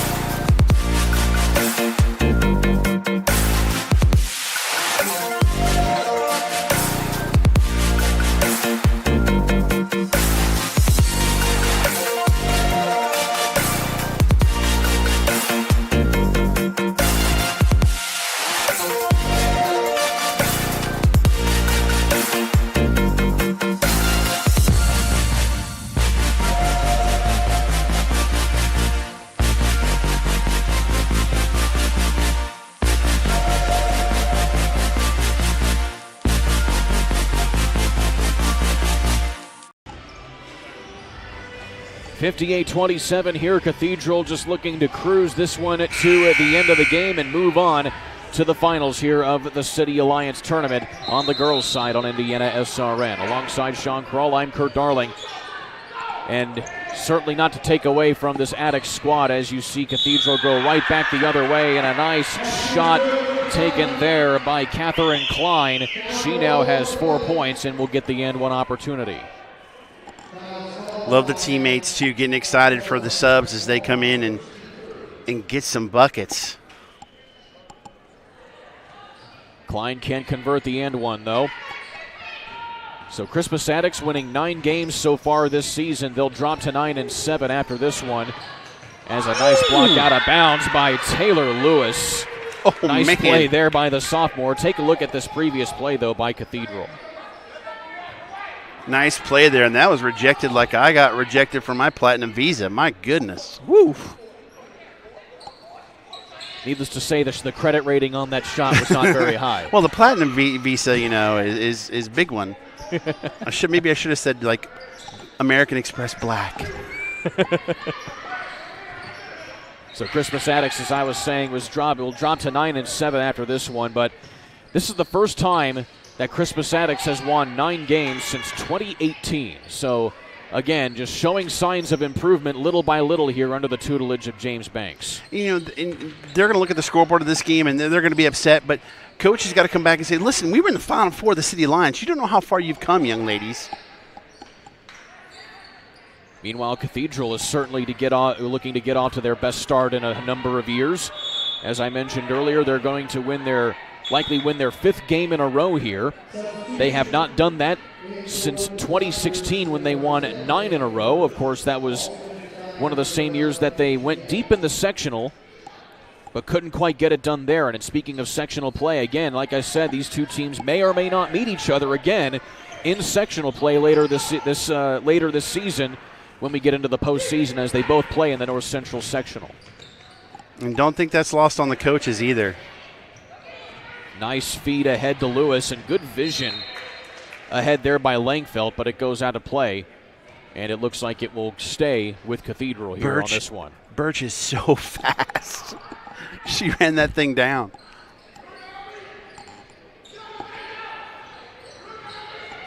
This will be the 4th time in a row that Cathedral has beaten Crispus Attucks in the 4th all-time meeting between the two squads.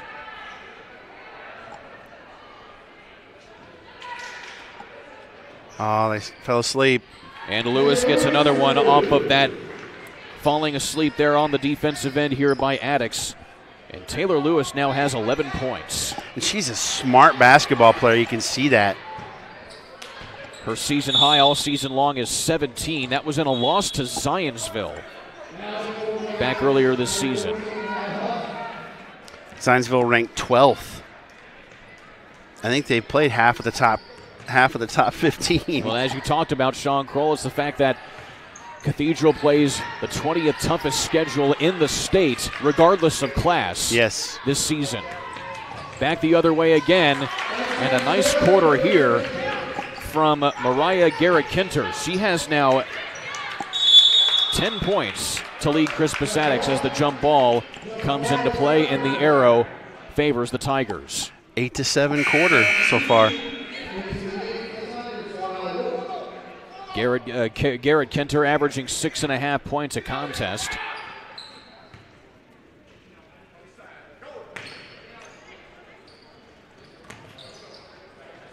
And now you have Wooden back into the ball game, and there's a nice little block on the shot from Huff.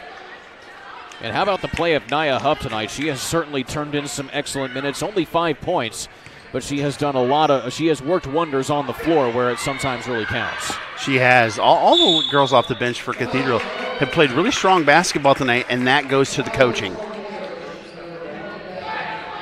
Another foul called here on Cathedral, and a timeout taken by the Fighting Irish, a 30-second timeout. Well, IHSAA officials, be sure to get involved in the game and become an IHSAA official by contacting Sandra Walter at ihsaa.org/officials today. Stay in shape and make some extra cash as well. Training classes are starting for the spring season now. Contact Sandra Walter today at 317-846-6601. Also, stay up to date with everything Indiana high school basketball on Basketball Weekly with an in-depth look at high school basketball with Troy D. and Coach every Monday on IndianaSRN.org and the sports page. Guests are coming up and also upcoming schedules and much more. Check out Basketball Weekly and much more on IndianaSRN.org. Who says you only need one read per 30-second timeout? Oh, yeah, I can get 2 of them. There you go. He's multi-talented, folks. I try to be anyway. Wooden inside, spin around jumper, can't get the roll and tries to get the offensive rebound. That was a nice little move on the blocks there. You know, actually one of the players I broadcast that had the best footwork in the low blocks, DeJuan Jones. Oh, yeah. Who's offensive lineman for Ohio State, 6'8", 360.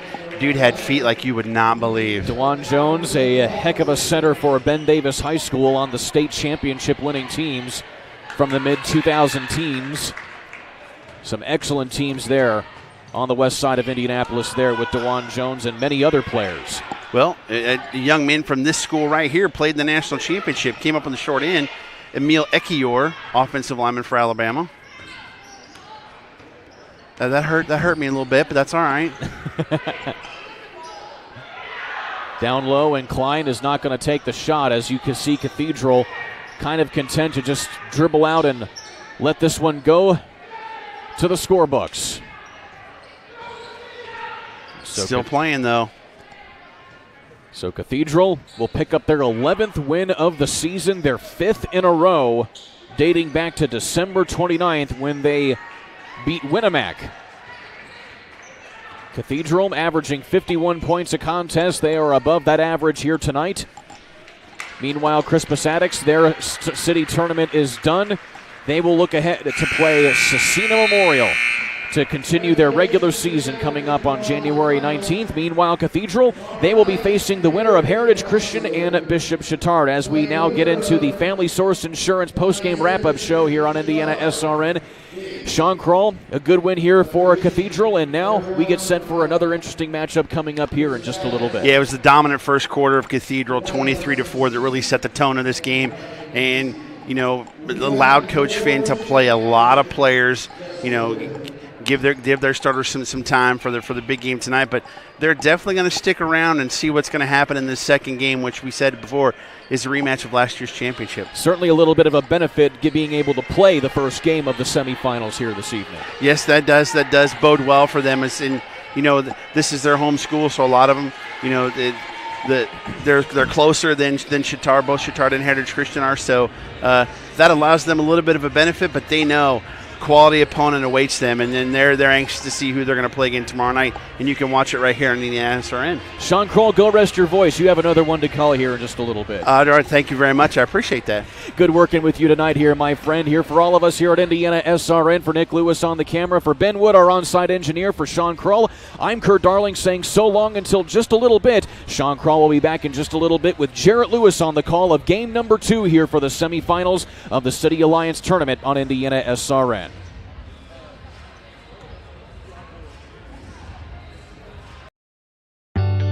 From warehousing to transportation and everything in between, Piper Logistics does it all.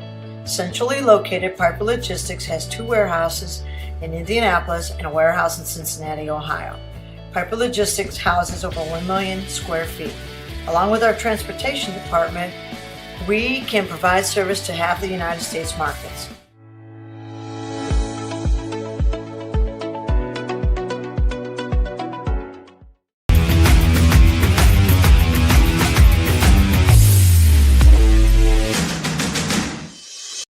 We encourage you to subscribe to our YouTube channel, Indiana SRN. Hit the bell to get notifications for upcoming games and more. Watch as many games as you want, as many times as you want.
From warehousing to transportation and everything in between, Piper Logistics does it all.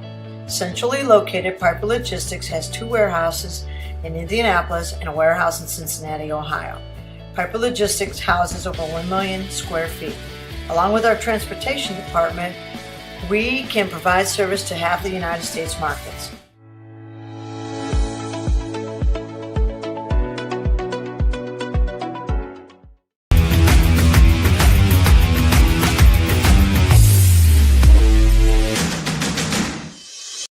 We encourage you to subscribe to our YouTube channel, IndianaSRN.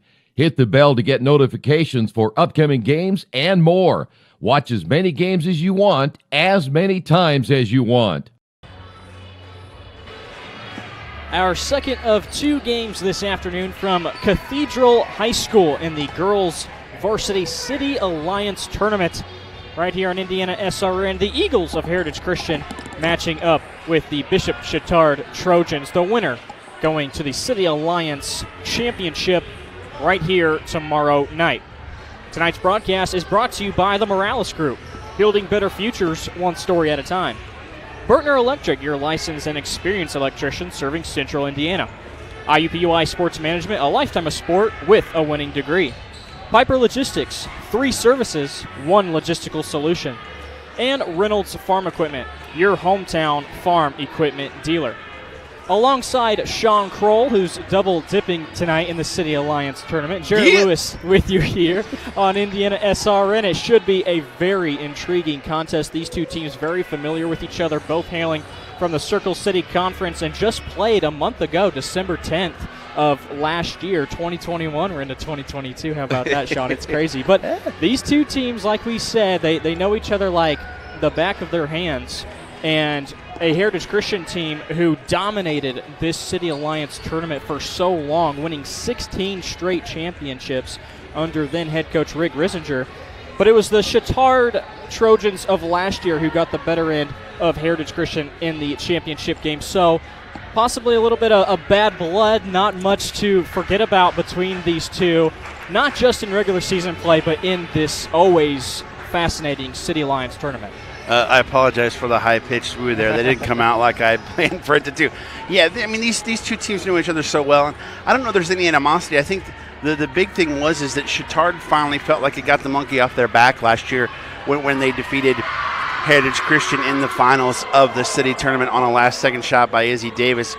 Fantastic basketball game. You know, Heritage had a stranglehold on this tournament for the longest time, and everybody was waiting for that one team to break that streak.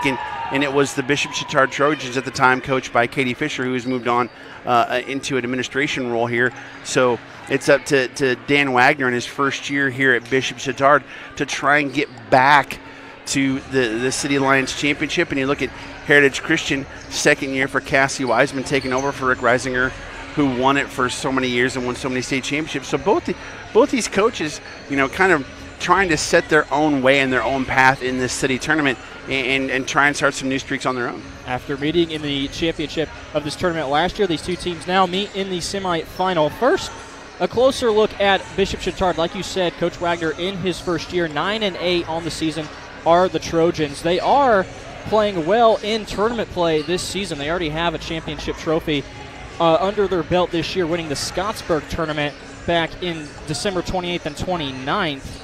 The Cheatham Classic, they won 3 games to take home that trophy. Heritage Christian has also played in a tournament this season at Triton Central, ended up 3rd, same time, late December, and now we're getting into January and a much bigger, a lot more eyes on this tournament, it seems. Just so many good teams, and we're getting into the later parts of this tournament, and we're seeing some tremendous basketball between what we saw in the earlier game with Cathedral winning, and now we're getting another dose of that with Heritage Christian and Chittard.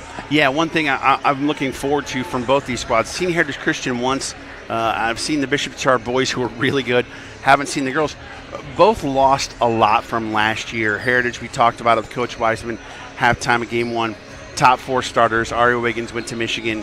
A couple of their D1 offers. You know, the top 2 scorers from Chittard, Zakiya Rashid and Moira McGinley, both graduated. 32 points per game, 9 rebounds per game. Great players, were the catalyst of that team that won it last year. who on both these teams is going to step up to be the leader, to take charge. And this is a game you look to find out who those girls are. It was a 5-point game just a month ago between these two teams. So what's in store for us tonight in the City Alliance semifinals from Cathedral High School? We'll take our first break, getting closer to tip-off here on IndianaSRN.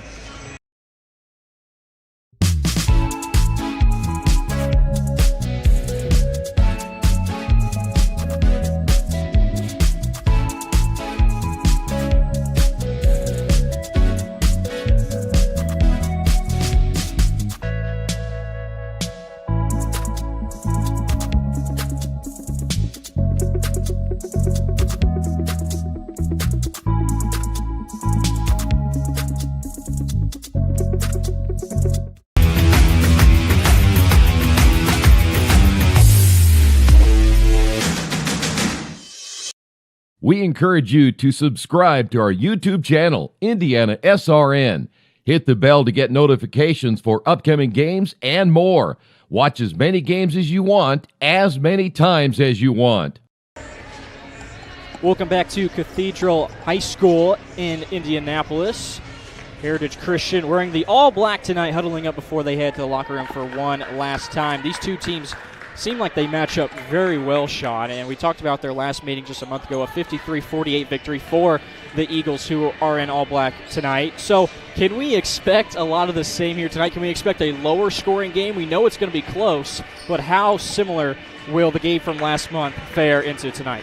Oh, I think it'll be a lot like it. I think it'll be very close. You look, Chittard starts 4 seniors and Caroline Bell, who was a big part of their squad last year, whereas Heritage Christian, they got the 3 Marshall sisters who transferred in from New Palestine as 3 of their starters. Audrey Boer was on that squad last year.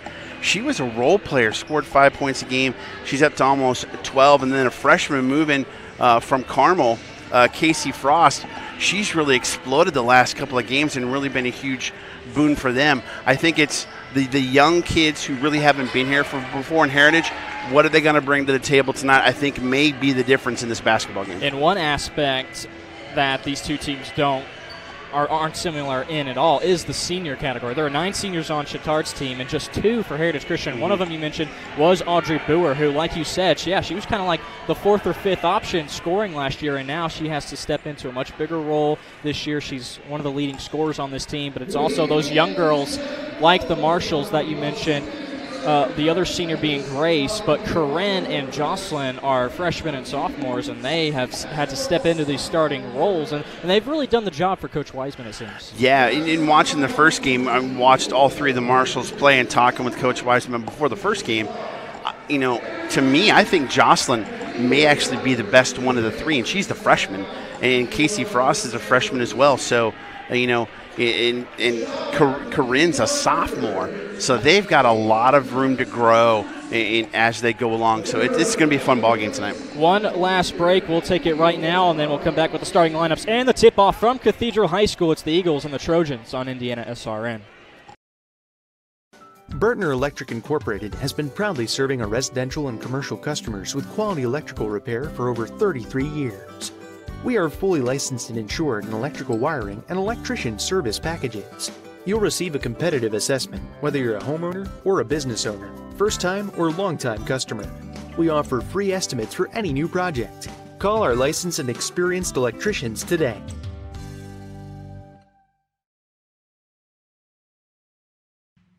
Can't make it to the game? We've got your back.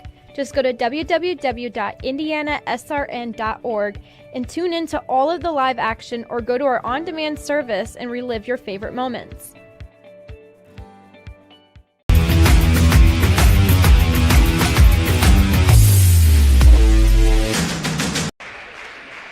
The last semifinal game here tonight from Cathedral High School in the Girls City Alliance Tournament here on IndianaSRN, alongside Sean Kroll, Jarrett Lewis with you here. We've been introduced to the starting lineups for Heritage Christian. All 3 Marshall sisters, that being Corinne, Grace, and Jocelyn, are starting tonight. And then the other 2, Audrey Boer, a senior, and Casey Frost, a freshman, who will most likely be playing down under tonight for Coach Wiseman. And now the designated home team tonight, the Trojans of Bishop Chittard. Their starting lineup: Caroline Bell, is starting tonight. Also, Carly DeCastro and Kate Caskey. All three of those girls upperclassmen, and then you bring in Grace Adams and Izzy Davis, who are also upperclassmen. Juniors and seniors in the starting five for Coach Wagner, who's in his first year, and then for Heritage Christian, just one senior, Audrey Boer, and the rest are underclassmen. These two teams, like we said, know each other like the back of their hands. They play each other so often. The last 26 games have gone mostly to Heritage Christian. They lead the series 19-7. And last year in the championship, again, Bishop Chichara getting the best of the Eagles, winning the City Alliance tournament for the first time ever. And I'd love to see another game just like that. Tip controlled by the Eagles. It's a quick drive and miss for Corinne Marshall, and the Trojans will head the other way, going from right to left. She'll take it to the bucket early and often. Trojans out to slow things down to Castro. Hands off to Davis. Davis trying to get around Marshall, which she does with a spin move. Kicks it out. Bell, a short corner jumper won't go, and the ball's tipped out. Rebound stolen away by Davis, and she ripped it out of the hands of Corinne Marshall, but the Eagles are lucky to hang on to it. We didn't get the opportunity to garner some stats from Chittard, but I think Izzy Davis and Caskey are going to be the two they lean on to get buckets tonight. Boer guarded by Davis. And defense from the Trojans. Trojan bench trying to get into it with some clapping. Ball's on the floor, tied up, and getting out of there is Kate Caskey. Ball's still on the floor, and the Eagles get it back. Marshall surrounded by three girls, and they'll rule a jump ball. This is a case of them knowing each other so well and game planning for them. They know Boer likes to shoot the three. She had a shot, she looked, and they pounced on it, and it caused the turnover.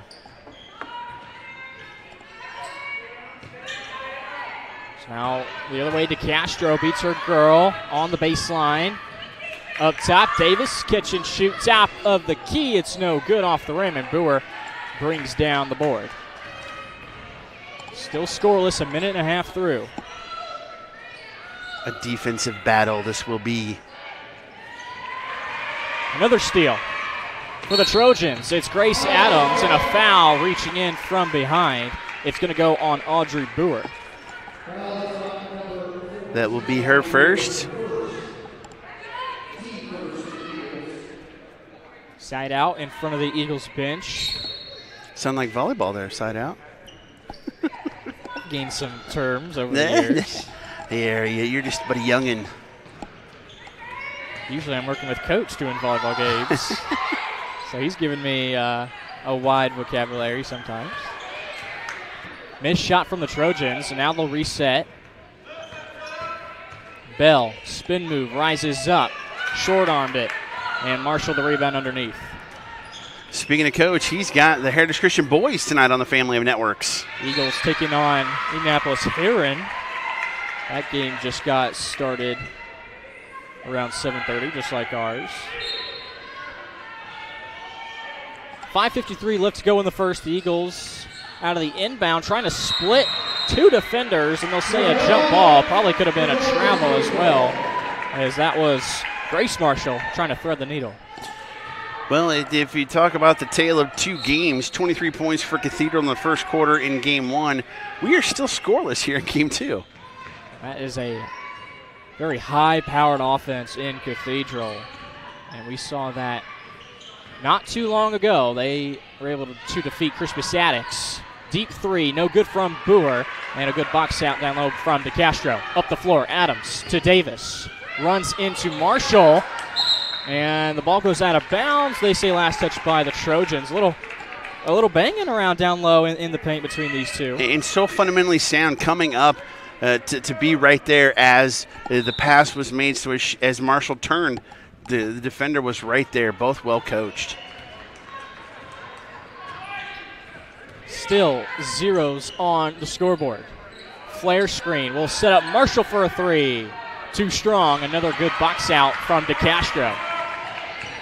Adams will pace the floor. She'll take it all the way, driving in and drawing the foul. Looks like it's going to go against Casey Frost. And we could finally see our first points of tonight's game. We are up above, right at that bucket, and I'm telling you what, that was a lot of basketball on that block. They actually give the foul to Jocelyn Marshall. Ooh. She was also in the area. And Adams puts a point on the scoreboard, first for the Trojans. That would be why then the foul was on Marshall. Second free throw up for Adams, and also good. This Trojans team averages 47 points, and they give up 46.5 to their opponents, so nearly dead even. Frost met by Davis, who got too much arm, and she gets called for the personal. Both these teams pride themselves on having suffocating defense. We've seen it so far here in the first quarter, but I'll tell you what, there's a lot of faith you have in Coach Wiseman to have a freshman run point for your squad as she does with Jocelyn Marshall. Such a good ball handler and facilitator is Jocelyn Marshall. But stingy defense here from Bishop Chittard. They knock another pass out of bounds. And Frost will knock it down from out there. We saw her against Covenant Christian do that. Posting up, down low. Shot is blocked. Corinne tried to get one off. Up the floor to Davis, who goes underneath and uses the right to score. Maybe could have used a shot fake on the other end, but nice, strong defense there by Chittard. First field goal tonight comes at the 4.5-minute mark. Jocelyn with a nice crossover, gets in the lane and swings it out and throws it into the Chittard bench. Take a look here at the outlet pass, using the rim as a defender, up and under. And give the assist to Grace Adams of the Trojans, right now running the point. Swings it to Bell. Bell met by a double team, able to get away from it, and Davis is wide open for the three, in and out. Rebound to Jocelyn. It didn't go down, but I think it brought rain with it. Nearly hit the top of the gymnasium. With the left, can't get it to go. Jocelyn Marshall in the lane. Adams again with a swift pace, crosses over. And luckily for the Trojans, they still hang on to it. DeCastro on the block to the other block, and there's Caroline Bell with a bucket. And it's going to see a timeout called by Coach Wiseman. A quick 30-second timeout for her team as they trail early, 6-0, 3:34 left to go. Serenity Care Services is an Indiana licensed service agency. We are the friendly, experienced team of caregivers you have been seeking. Call Angela today at 317-900-6202. Serenity Care Services, serving Indianapolis and the 5-county surrounding area. Over halfway through this first quarter, and Heritage Christian struggling to score the basketball. The defense has been spectacular. You and I have both seen the Bishop Chittard boys a couple of times this year, and that defense is just suffocating. One of the reasons why they're highly ranked. And the same thing here with Coach Wagner and his girls. Yeah, it is exactly the same. It's a program as Jada Wilson and Kaya Crook are in for Heritage Christian. Usually the first two girls you'll see come in for Coach Wiseman, but a travel called this time on Corinne Marshall. Crook and Wilson, both freshmen. So again, some young girls having to step in into big roles this year for Coach Wiseman. Boer's still on the court, though, the senior leader for this squad. Now a new look defensively from Heritage Christian. Batted out of bounds by Grace Marshall. Adjustments are the key. We're seeing them already from Coach Wiseman. DeCastro cut right down the lane, and the pass somehow got between two defenders. And on top of that, she was able to still score. I have no idea, A, how she caught it, and B, how she got it up to score, but she did. It is an 8-0 lead for the Trojans. Just like in Game 1, Heritage just needs a bucket to get off the schneid, and to settle down and relax a little bit. And that was a tough bucket to get for Grace Marshall. And that fell on Kate Caskey. So for Heritage Christian, can't get on the scoreboard yet as Marshall misses the first. That doesn't help when you have a chance to score with the clock stopped. That'll turn Coach's hair gray. Nothing but net on the second for Grace. Diamond looked defensively. Wilson in the top of it. Trojans able to break it. De Castro, nice pass underneath to Adams, who uses the left and the glass to put it through. Great job breaking the press, getting the ball to the middle of the court, which is what you want to do. You want a full court press. Adams leading the way right now with 4 points. Another tough shot, and falling away was Corinne Marshall, and she missed everything. Up the floor. Trojans can't get that one to go. Adams nearly coming in to swipe away the rebound. Boy, this Trojans team is active, and they are pushing the ball up the floor, Sean. And the referees are letting them play. A 10-1 score. The Trojans not letting up. And making it really hard for Heritage Christian to, when they do get off a shot, it is always a tough one.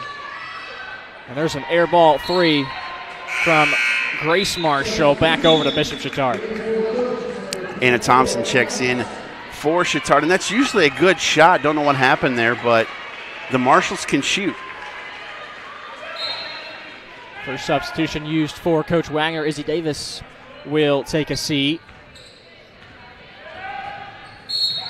Adams gets fouled right at the midcourt line. And that foul's on Boer. That's her second. That's not what you want if you're Heritage. One of the leaders on this Heritage Christian team. She's been out there this entire first quarter. And with 2 more minutes left to play. Nice pass, Adams. It's like we were late to see exactly what happened there, but Adams was not the last one to touch it. So out of bounds under for Chittard. And there you go. Boer takes a seat. They need her down the stretch. So Frost is back in, as is Jocelyn Marshall. Adams in the corner. 3 is good.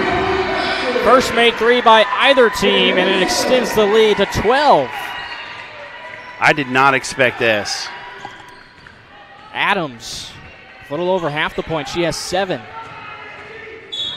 What can Heritage Christian get going here in the final 139 of the opening quarter? Here's the 3 out of the out-of-bounds play. She's got a nice pick, ran the baseline, got open, knocked it down. Heritage Christian team, this team scores just a little bit more on average than Chittard. 51.5 points per game, which is 4 more than Chittard, but still with just the 1 single point and another turnover. Trojans give it right back. Crook the other way. Trying to Euro between De Castro and Bell. And one of those two hit it out. But they're pressing too much. Right there from Kaya. She's got to utilize her teammates on a play like that to get a better shot. They finally get it in, and on the floor, nice hustle play by the Trojans. Trying to get a number on that. I think it's on Marshall, 23. It was Marshall who possibly had the foul, but getting on the floor for Bishop Chittard was Anna Thompson. Thompson was the 6th man tonight for Coach Wagner. It is on Marshall, and that's her second. And to be honest, right now, it just looks like Chittard wants it more. That's exactly right, and that's not a play that you often see somebody getting on the floor and going after the basketball, but just that little hesitation from the Eagles, and Thompson saw an opportunity and pounced on it. Yeah, loose ball. If kids aren't diving, man, you're like, come over here and sit by me for a minute, and let's chat, and we'll see if you do that next time. Well, a lot of game left to play, of course, but this final minute for the Eagles is still something crucial. They force a turnover here. Looking for more points. Frost doesn't get picked up into the lane, bumps down a girl. No call, but Frost able to finish. She may be a post player, but she can handle the basketball. And she went coast to coast on that one for the first field goal for the Eagles. Wilson getting on the floor, but not in a good position to take it away. DeCastro drives in off the fingertips. Here goes Crook the other way. 2 girls to beat. Can't finish the right-handed layup. Down low, Wilson an offensive board. Tries to kick it out, and she takes a tumble. A lot of contact. And carrying the basketball, going too fast for the Trojans. That was Lily Moeller. You got enough time to get a quality shot here. They need a bucket heading into the second quarter. 9.2 on the clock, plenty of time for the Eagles to try to cut this down to single digits. It'll be Wilson across the line at 7. She has her choice, goes right. Flare screen for Marshall.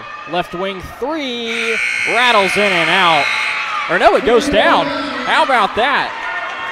Hits the rim twice, goes straight up in the air and through the net. A big field goal there as clock expires. 13-6 our score. The Trojans jump out fast early. Here's another look at this 3. Huge bucket. I thought it missed too, but man, the net didn't even move. It didn't. How about that? So, a 7-point lead for the Trojans. We'll take a break. Second quarter coming up next on IndianaSRN. You want a career that will transform your life while you change the lives of others by helping them live well. With a health or exercise sciences degree from IUPUI School of Health and Human Sciences, you will gain an in-depth understanding of the healthcare industry while preparing you for a variety of graduate and professional programs in health. And with Indy as your classroom, you will have clinical options within leading hospitals right in our backyard, as well as a degree from Indiana University, reputable leaders in the healthcare industry. It all starts here. Can't get to a computer? Then we've got you covered. Just go to the IndianaSRN app and stay up to date with all of your favorite teams. You can watch live coverage or relive the experience with our on-demand service.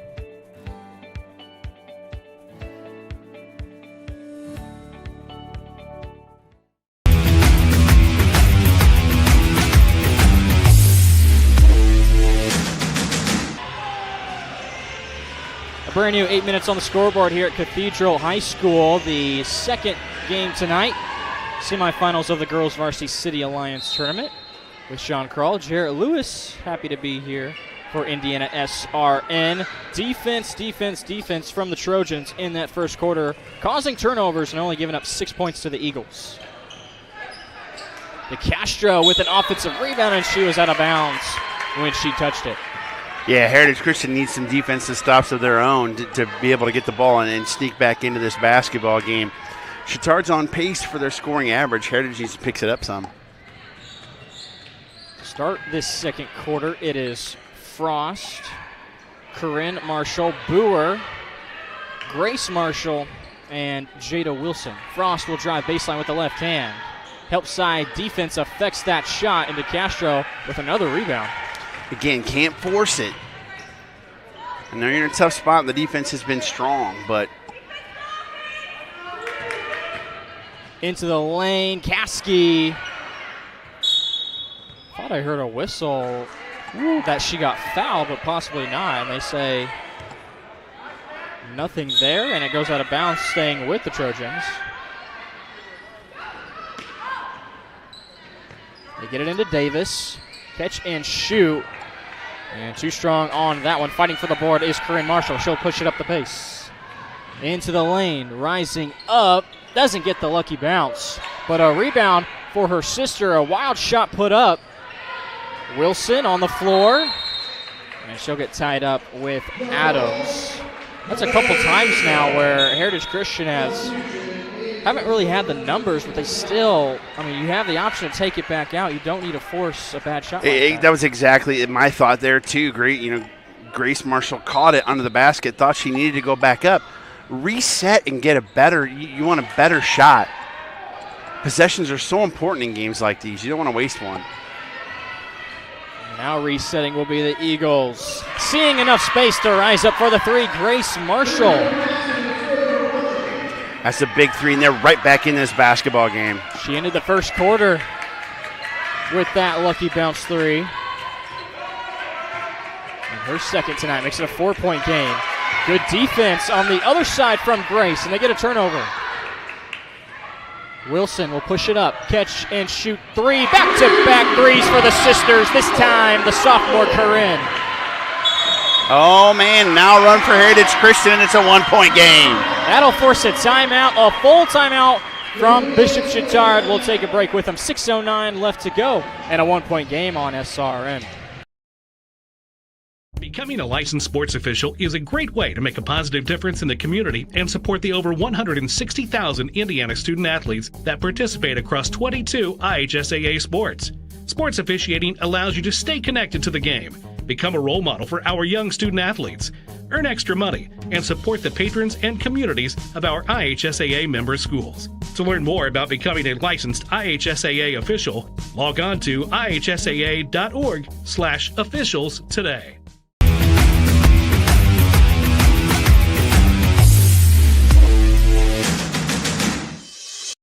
We encourage you to follow us on Twitter at IndianaSRN. Find upcoming games, video highlights, and much more. Follow us now at IndianaSRN.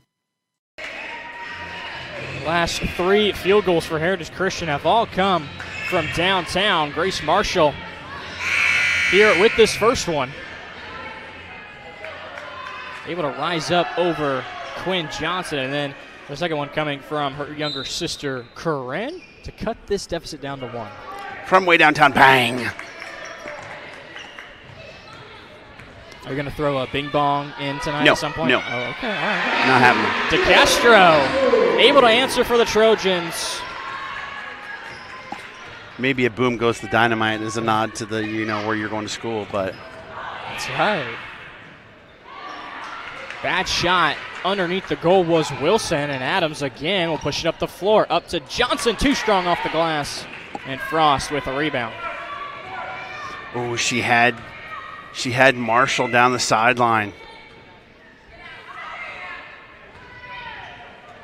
Opting to bring things back out. Boer, she'll try a three. Can't connect. That's 3 or 4 shots now that have kind of gone in and out for Heritage Christian. Almost nearly halfway down. Johnson, her three is off the mark. DeCastro, a long rebound in the corner. Cross-court pass to Adams, who's looking down low. They swing it around to Davis. Davis running over Boer. Boy, you're not wrong. They are letting these girls play. No foul there either. Man, oh man. And it looked like Davis was out of bounds when she went for the basketball. Great minutes from Jada Wilson for Coach Wiseman. She has run the point ever since Jocelyn Marshall went to the bench, and she's done a fantastic job for them as a freshman. We haven't seen Jocelyn come back into the ballgame yet. Boer, and that time they call a reach-in foul on Davis. That's her second. And she'll probably take a seat here really quick. Coach Wagner definitely wants to save her down the stretch. That'll bring Thompson back in. She wears number 24. Officials timeout. Or no, he just steps in to say the ball is side out right in front of the Trojans bench.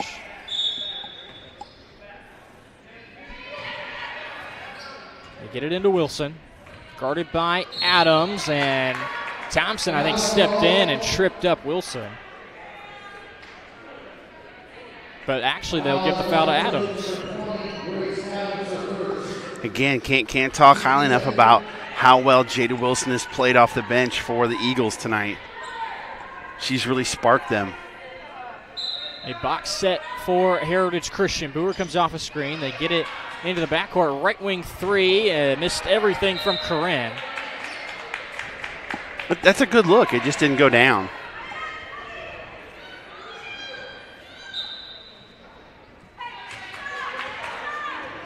A low-scoring affair in this first half. We're nearly halfway through the second quarter. Bell, Thompson, 3 out there is no good from Bell. Thompson trailing Wilson. And she'll opt to bring things back out, nearly losing the handle. Coach Wiseman calling a set play for the Eagles. Frost. She'll shoot Screen that. and roll. She steps out and knocks it down. And we have a tie ball game at 15. She is not afraid to fire away from three-point range. And we're back at even. Nice pass into the lane. Eagles wanted to travel, but it's a missed shot. Corinne grabs the rebound. Corinne will hand off to Frost on the opposite side of the floor this time. A first quarter that belonged to the Trojans now sees different results here. The Eagles doing more damage, a travel violation this time, though, with Frost. And we'll watch this replay here on the 3 from Frost.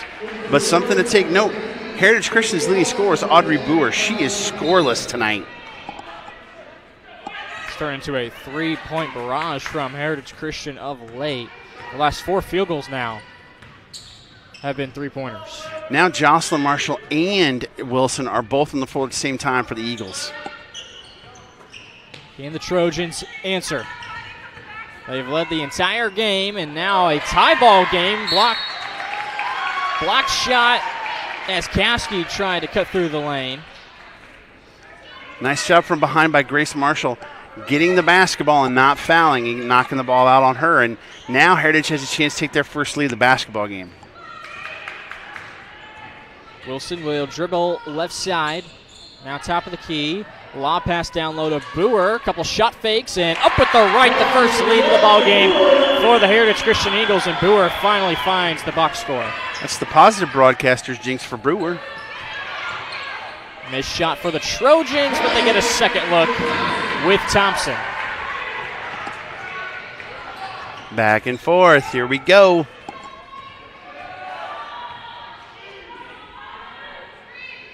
Now the Eagles. Enough space again for Grace Marshall, her third 3. Dare we say, en fuego? The trifecta for number 4. She has 10.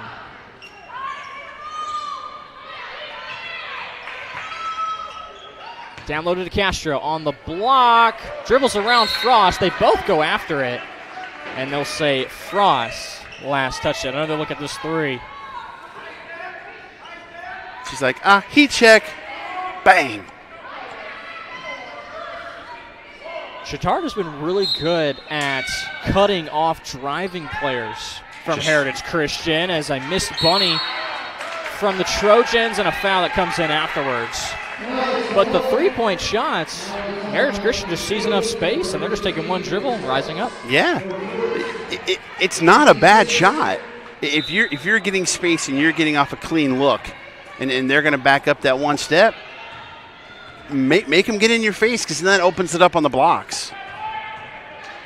Wilson opts to go right and hands off to Boer. Tough pass down low as Jocelyn was cutting in, and it was well played by Chittard. Thompson keeps things alive, and ripping it away is Grace Marshall. Just took it out of the hands of Grace Phelps. Fighting fire with fire now is Heritage with this defense.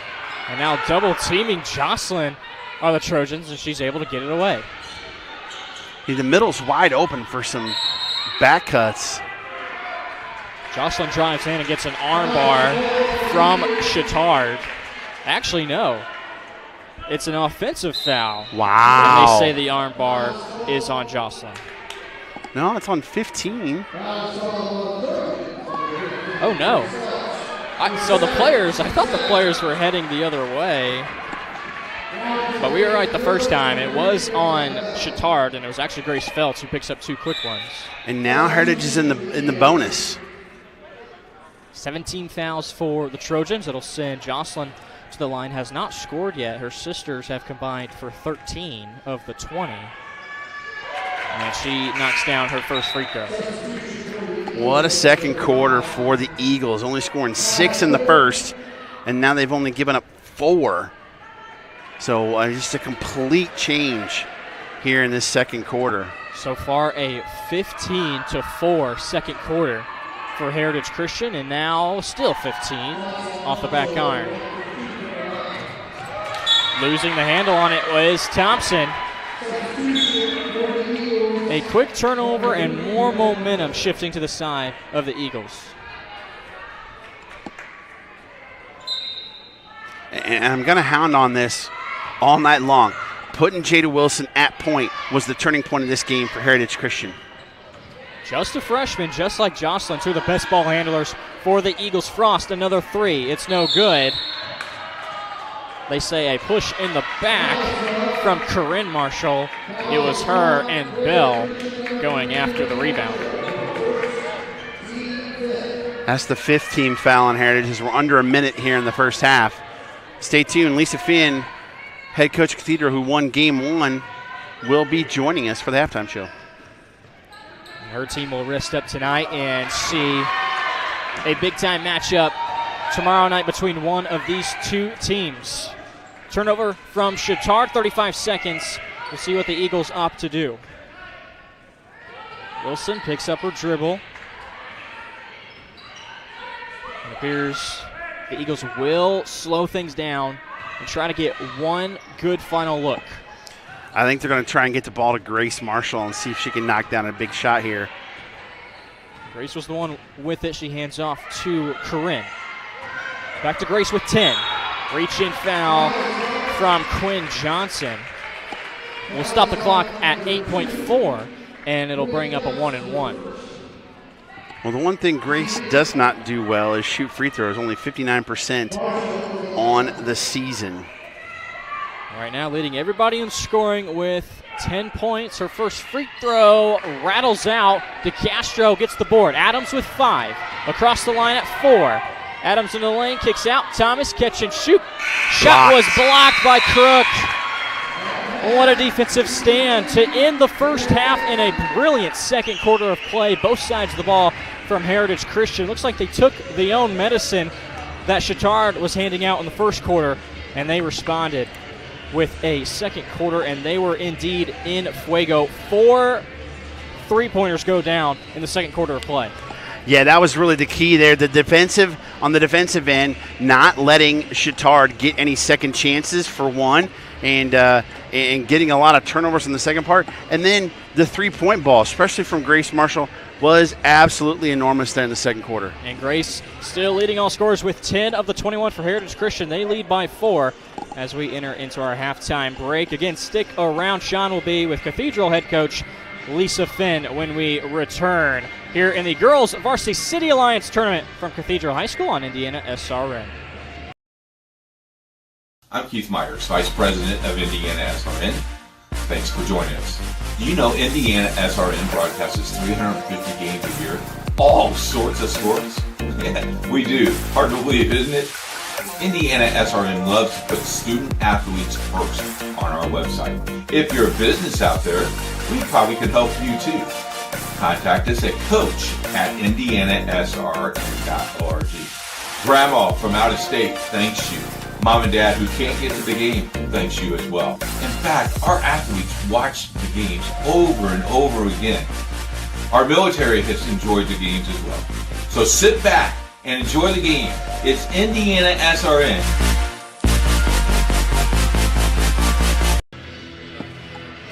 It is the Family Source Insurance halftime show. I'm joined by Coach Lisa Finn of the Cathedral Irish, who took game 1 of the semifinals over Crispus Attucks, 62-29. Coach, outstanding first quarter of play, 23-4. You outscored them. That really set the tone for the game. It did. I mean, our big thing this week has been we can't look too far down the road, right, and just do the little things. And so I think just really some of the things that we needed cleaned up kind of went well for us in the first quarter. So just making some of those shots. I mean, obviously we weren't hitting free throws too well in the first half, but just cleaning up a lot of the little things and really just looking one step at a time. I was very impressed with Taylor Lewis. You could tell we talked a little bit about the fact that she was a volleyball player her footwork was outstanding. And boy, she found her way in the lane to get some really good looks. She did. I mean, she's the kind of kid you always want on your team, right? I mean, my daughter played volleyball with her last year, and it was really fun to get to know her in that way. And I mean, she's just a jumper. She can jump. She understands the game. The footwork is great, and I think volleyball teaches a lot of that. But she really is a sponge. I mean, she soaks it up and wants to learn, and that's half the battle sometimes. So this is the first time I've seen you this year. We've seen you this year.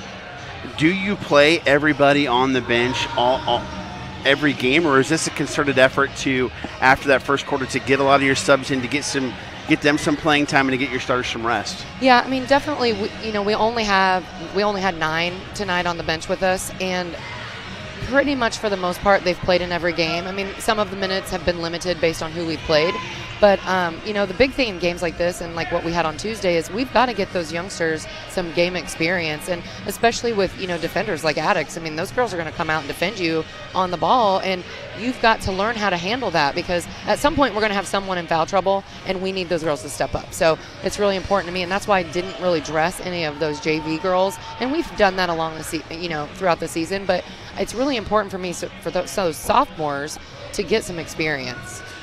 Was it part of your game plan to go so early to a game where you used your size as an advantage? You could tell when the offense ran, you were looking to get the ball on the blocks because you had a distinct size advantage, and the rebounding disparity in the first quarter was off the charts. Yeah, I mean, that's been one of our biggest assets this year. I mean, we have a handful of girls over 6 foot or at 6 foot, and that's intimidating. Sometimes we call ourselves an airport team. Like, you walk through the airport and they're like, oh, they're big. We don't always play like an airport team, but we really have done a good job over the last few games in really pounding the ball in the post and realizing that that's what's going to open up our shooting outside. Who's a player that really kind of stuck out to you in today's game? Obviously I think Taylor Lewis. I think Katie and Layla have kind of been our go-tos this season, and they're learning that the two of them can bounce off of each other. Maybe one game where Layla's not hitting, Katie becomes that person, and vice versa. And I think they don't understand, and they're just coming to realize that when one thing closes for one of them, it opens up for the other, which is beautiful. That's a very good point. Put your analyst hat on for a second. What have you seen so far here in the first half that kind of really piques your interest from one thing from each team? Well, Chittard got off to a big start, and but it's always the thing that equalizes the game, right? The 3-point shot. And when Heritage comes out and starts shooting and hitting those, I mean, it's hard to understand how big of an equalizer that is, in that you've got to get out and you've got to get on those people. Does it make you a little bit uneasy? So I don't want to say uneasy, but knowing like, wait, I'm going to have to watch some more film after this game when I realize who actually wins to start really. Well, how does that go into it? I guess playing tomorrow night as a coach. Let people know like what it is that you're going to do after this game's over tonight. Well, the advantage is we've played both of these teams already once, so that's kind of earlier in the season. So that's an advantage, I think, on both sides. But yeah, I'll definitely go home, and I've already submitted. I never do it before because I'm always nervous, like I'm going to jinx myself. But I did already submit some requests for game film and just some of their most recent games, just so I can get a good feel for what they're maybe doing on offense and defense differently than when we played them. So yeah, I'll be up late tonight probably. It's all right. Put the kids kid. Hey, I'm gonna. Thankfully, mine are old. They put themselves to bed. Well, you look like you're not older than 25, so Well, thank you. So, well, thank you so much for joining us. We really appreciate it. Congratulations on getting to the championship, and maybe you can bring one home. It's been quite a while since Cathedral's worn that City Lions crown on the girls' side. Maybe this is your year. Yeah, maybe. Never know. We'll try to make it happen. We will see you again tomorrow night. Thank you so much. Thank you. Stay tuned for more of the Family Source Insurance halftime show right here on IndianaSRN. They say nice guys don't finish first. So maybe it's time to reconsider what it means to be first. It's about being your best, but knowing you could be even better. It's being present, but respectful of history. Sure you want to make that move? It's donating something more valuable than money. It's believing in yourself and something bigger. It's coming from different families, but treating each other like brothers. It's not just being a man, it's being a Mason.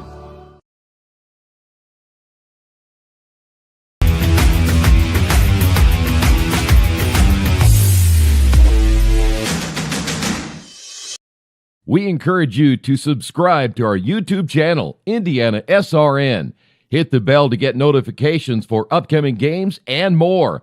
Watch as many games as you want, as many times as you want.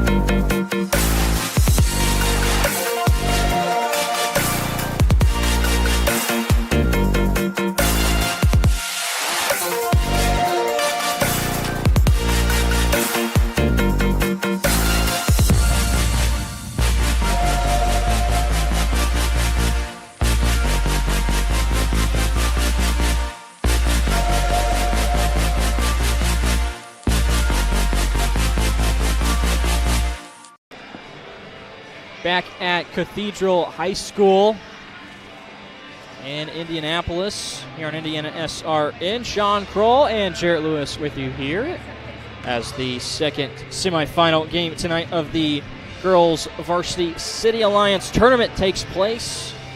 Earlier this afternoon, Cathedral took care of business against Crispus Attucks, and now the winner of this game will meet the Irish on their home court tomorrow night. It was a close one. It was a tale of two quarters. The first quarter went to the Trojans, no doubt about it. At one point, leading 13-1. Yeah, it was unbelievable. Over more than halfway through that first quarter, they were able to go up 12 and only hold the Eagles to 1 point. But the second quarter, the Eagles came out firing, outscoring Bishop Chittard 15-4 in that second quarter. Now both teams back out onto the court for this second half. It was a close game just a month ago. Heritage Christian won that one 53-48, and it's been close games ever since, including last year's championship game in this tournament when we believe the Trojans won on a buzzer beater. So these two teams are just, there is very little give between these two, and you know if one team goes on a run, the other team is certain to respond. I think the tenacity is going to be ratcheted up to 11 here in the second half, as both know that, you know, they've seen the best and worst of each other so far in this first half, and it's going to be a dogfight because you know they want to be playing for that title, or as you kids call it, the chip tomorrow. That's right. See, you're updating your terminology. Well, you know, I'm a high school teacher, so I do hear a little bit of it. You're around the cool kids all the time. Well, I'm around you, so there we go. That's right. That's right. Well, and Ben. Can't forget Ben. Ben, and yes, Nick. our producer. And Nick, yeah. Nick Lewis, our cameraman. But thank both of them for sure. Doing a fantastic job, as always. Second half begins. Trojans now will go from left to right. Adams baseline was able to dish it to Bell in the corner. Now Davis, she'll kick out. Shot fake and a swift pull-up. Doesn't go for Caskey. She's able to save it, but into the hands of Grace Marshall. Marshall led all scores in the first half with 10. Grace Adams for the Trojans was the leading scorer. All 7 of her points, though, coming in the first quarter. Frost into the lane. Tough shot and a late whistle. We'll see a foul called against the Trojans. That's interesting because I don't think that's a call we would have seen in the first half, but I think the referees also come in at halftime and they make adjustments. They assess the way the first half went, and, man, it was physical. For Heritage Christian, they got to this semifinal game as Frost rims out the first one. They defeated Covenant Christian 58-28. For Chittard, similar score, 56-27 was their win against Cardinal Ritter. Frost goes 0 for 2. No scoring yet in this second half, and we get a whistle down low. Out of bounds on Chittard. Trojans give it right back. Another opportunity now for Heritage Christian. Boer will hand off to Grace. And now back to Frost. She had 5 first-half points. Finally able to get rid of it. Boer. Enough space for her to rise up, and it's just off the mark. A deep 3 from Audrey, who struggled to score in that first half.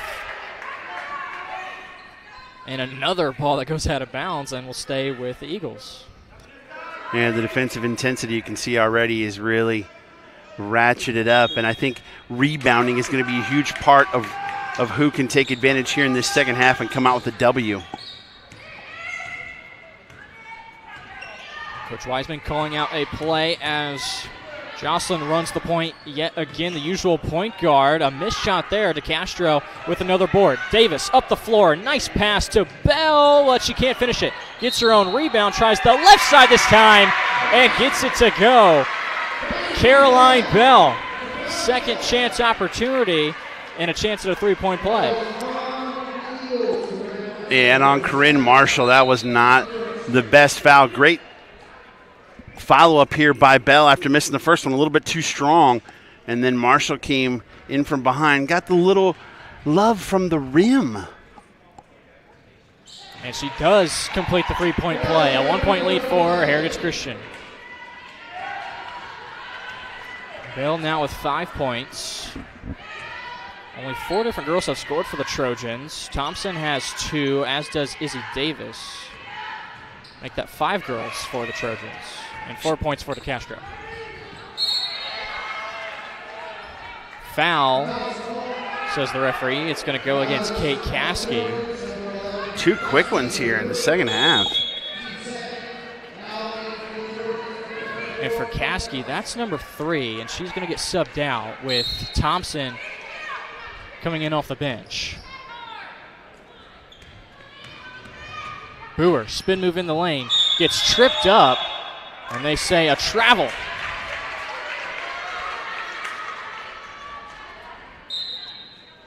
It is, I love games like these, man. It is on. A tooth and nail is what we're going to see in this second half. Of course, you're playing for the chip. Like you said, you want to go to the championship game tomorrow night. It's going to be close to the very end. Missed shot for the Trojans, and Boer grabs the rebound. It's like playing your neighbor. You play against him every day, and you know everything about him. It's just what's going to give me that little bit advantage to get the W. And Boer with a bad pass. Adams. DeCastro maneuvers her way through, and a kick out to Thompson. Nothing but net just inside the three-point line. Back and forth we go. 5-0 run so far here. Are we in for one though again? Will this be a third quarter? The odd quarters go to Chittard and the even ones for the Eagles, and that is the case so far. Yet to score is Heritage Christian. I like the maneuver by Jada Wilson to keep them honest, driving to the bucket there. She's letting them know, hey, I'm not all pass and run the show. If I see a lane, I'm going to take advantage of it. Kaya Crook has checked in for Heritage Christian. She gets the ball in the backcourt. Adams out on her at the volleyball line.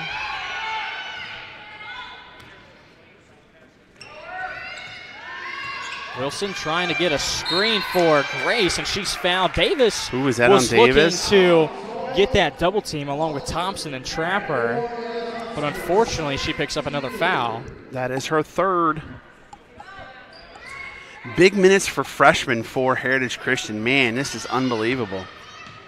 A drive baseline. Shot blocked by Bell. Bell, a real lengthy guard, long arms, but turns it over here. Wilson, actually that's Crook trying to pick it up, and here's Wilson who finally corrals it in for the Eagles. Gets bumped from behind by Thompson, and Thompson may pick up back-to-back fouls here. They actually gave that last one to Anna instead of Izzy Davis. Oh, they did? So Davis still has 2, but Thompson now is the one with 3. Okay. Well, that's a sigh of relief for the Chittard side.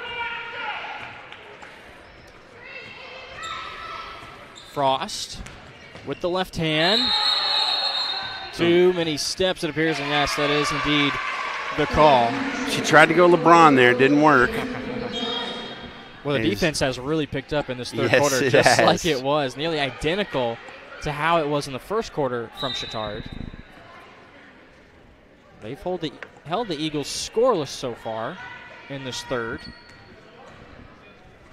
Adams hands off to Bell, right side. Frost guards her. Davis now top of the key. We'll see a screen from DeCastro. One dribble and a shot. Davis knocks it down just to 2. 3-point lead for Chittard. And Heritage needs a bucket.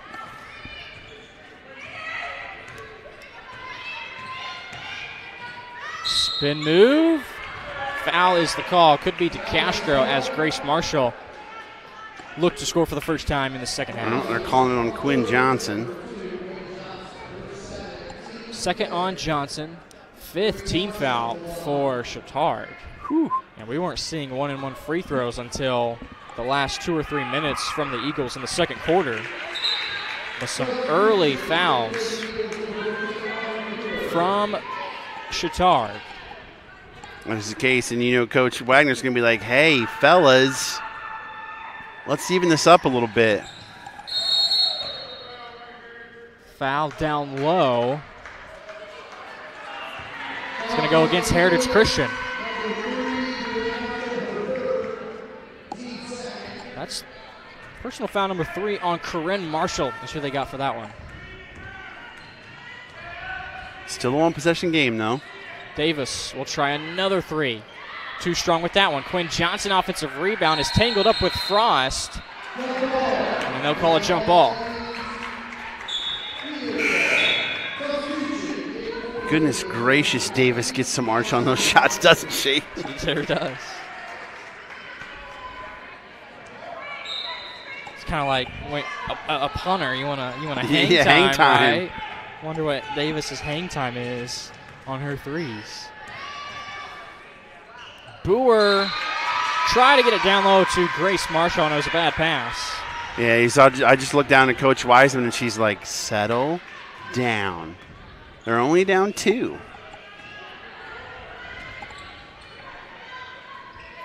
Davis gets it back, still on that left side, attacks at Grace Marshall, and is able to draw the foul.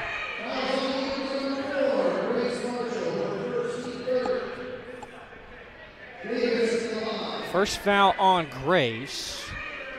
Yeah, there's some talk going on with the officials, and I think she's saying, you want to tell me? I want to tell you how many times I've been hit tonight. What are you doing? Hey, play the game. So Davis will shoot 2. First one is up and clanks a couple times off the rim and goes down. The IHSAA Foundation wants you to subscribe to their newsletter, The Advocate, at IHSAAfoundation.org. Thanks to the IHSAA Foundation for what they're doing for our student athletes. Davis, 2 for 2 at the line. Makes it a 4-point lead. But it's like Coach Finn talked about at halftime, the great equalizer is the three-pointer. That's something that Heritage does well. Here's an answer from Grace Marshall, the only one to score in this third quarter for the Eagles. Adams trying to respond quickly, and Marshall on the other end with some good defense knocks that one out of bounds. She's playing really well tonight. When we had them against Covenant Christian, Grace really didn't do much. But, boy, she has picked it up tonight. Wide open. Short shot is no good for Bell. Adams with the left hand. Nicely done to get it back in play. DeCastro finds Davis, who opts to step in and knock down the 2-pointer from the free throw line. She's feeling it here in the third quarter. She has 6 of her 8. Here's a drive by Jocelyn. Gets her own rebound after the miss. Up to her sister, Grace. Drives in. Wild shot. DeCastro comes back in. They want a jump ball, does the Trojan fans, but they say a foul instead. No, they got a jump ball.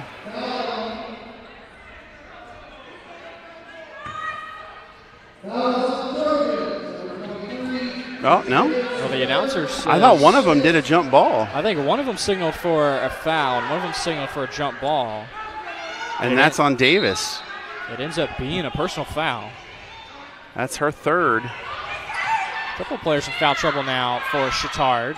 Frost, turnaround jumper, no good. Push in the back foul, going to go against Grace Marshall. Trading fouls, and we've seen a lot of those now in this third quarter. Also, a lot of jump balls called. Defense getting a little feisty as we enter the final 2:30 left to play in this third quarter. We get a timeout, 30-second timeout called by Coach Wagner of Bishop Chittard. Get involved in the game, become an IHSAA official. You can contact Sandra Walter at the IHSAA.org/officials. Stay in shape, make some extra money. Training classes are starting for the spring season now. So again, you can contact Sandra Walter today, 317-846-6601. 4-point lead for the Trojans. There's a good look at Coach Dan Wagner, his first year at the helm, taking over for Katie Fisher, who gave this school a City Alliance championship last year in this tournament. 11-3 so far this quarter for Chittard. And I think the difference is that Heritage, most of what Heritage has tried to do has been in the blocks, and they're not getting a single clean look. They've got to figure out a way offensively to kick it back out and get open shots, which help them come back in the second quarter with some three balls. So out of the timeout, Trojans begin this possession at the elbow. Opposite elbow now to Bell, who steps back for a shot. It's no good. And another ball that's batted out of bounds will stay down at that end with Chittard. Two Eagles outfought each other for the ball, and it went off of them. And Adams tries for another one. Doesn't go, and they finally get a foul. It looked like two tip attempts from Anna McGinley. And they finally called the foul on her, just her first, but 7 now against Chittard. We'll see 1-1 at the other end. She is 6'1", so you know that she's pretty tall. Got to put Grace Marshall at the line. She's 2 of 4 so far tonight, 13 points. And still the only one to score in this third quarter. Yeah, they need someone else to step up for Heritage Christian. And with 1 more to go, she cuts the deficit down to 3 and now 2. I think Coach Wiseman would love for it to be Audrey Boer, but she just needs to play within herself. And Chittard has done a nice job of holding down Boer. She just has 2 points. Bell will give it to DeCastro. Adams thought about a 3. She's got some speed, able to beat the girl but missed the shot. DeCastro, offensive rebound, and a reach-in foul. You don't pick up those little ticky-tack fouls if you're able to box out at the very beginning of the shot. I think that's on Jocelyn Marshall. That's her third. I want to see here on this other end if Coach Wiseman tries to get Frost on McGinley as a matchup on the blocks. Adams will get it down to the block for Bell. Quinn Johnson, offensive rebound. Her shot's no good. Marshall got a break there because she did not block out on Johnson. Jada Wilson in there. We'll put it up to Boer. Nice shot fake. And she goes right at Grace Adams and is able to draw the foul on her. Nice shot fake, got the lane, drove to the bucket. Marshall tried to close but got too much of the body, and now Boer goes to the free throw line. Adams her second. There are 3 players with 3 for Chittard. Boer short on the first one. You know, they've really played this third quarter like it's the fourth quarter. We still have 1 more quarter to go. Boer connects on the second. Are you surprised at all that Heritage has not pressed once tonight? I really don't know. I'm so surprised at seeing them press all the time because that's what they did. That's what they've done. It's interesting. This may be a Chittard team that is just plays really well together, and they're going to be able to break that press. Well, there's been a lot of turnovers between both clubs tonight. So, well, the defensive pressure has been intense tonight. And here's a new look defensively.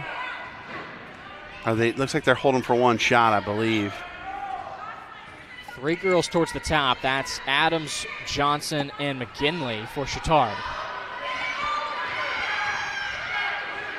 Wilson dribbles things around. Coach Wagner wants his girls to get back, not get too far out on Wilson, who's going to try and dribble out the rest of this 20 seconds. They got the 6'1" McGinley at the point on defense.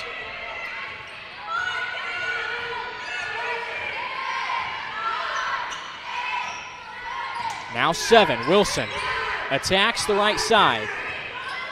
Hands off to Jocelyn. Up with the left, and she gets it to go. What a crazy shot to end the third quarter off balance with the left. Jocelyn only has 1 point tonight. That's her first field goal, and we'll get another look at it. She went Larry Bird against Portland there for all you old timers. Well, that gives Heritage Christian the lead entering the fourth and final quarter. 29-28 our score. Don't go anywhere. A chance to get into the City Alliance Championship game tomorrow night here on IndianaSRN. From warehousing to transportation and everything in between, Piper Logistics does it all. Centrally located, Piper Logistics has 2 warehouses in Indianapolis and a warehouse in Cincinnati, Ohio. Piper Logistics houses over 1 million square feet. Along with our transportation department, we can provide service to half the United States markets.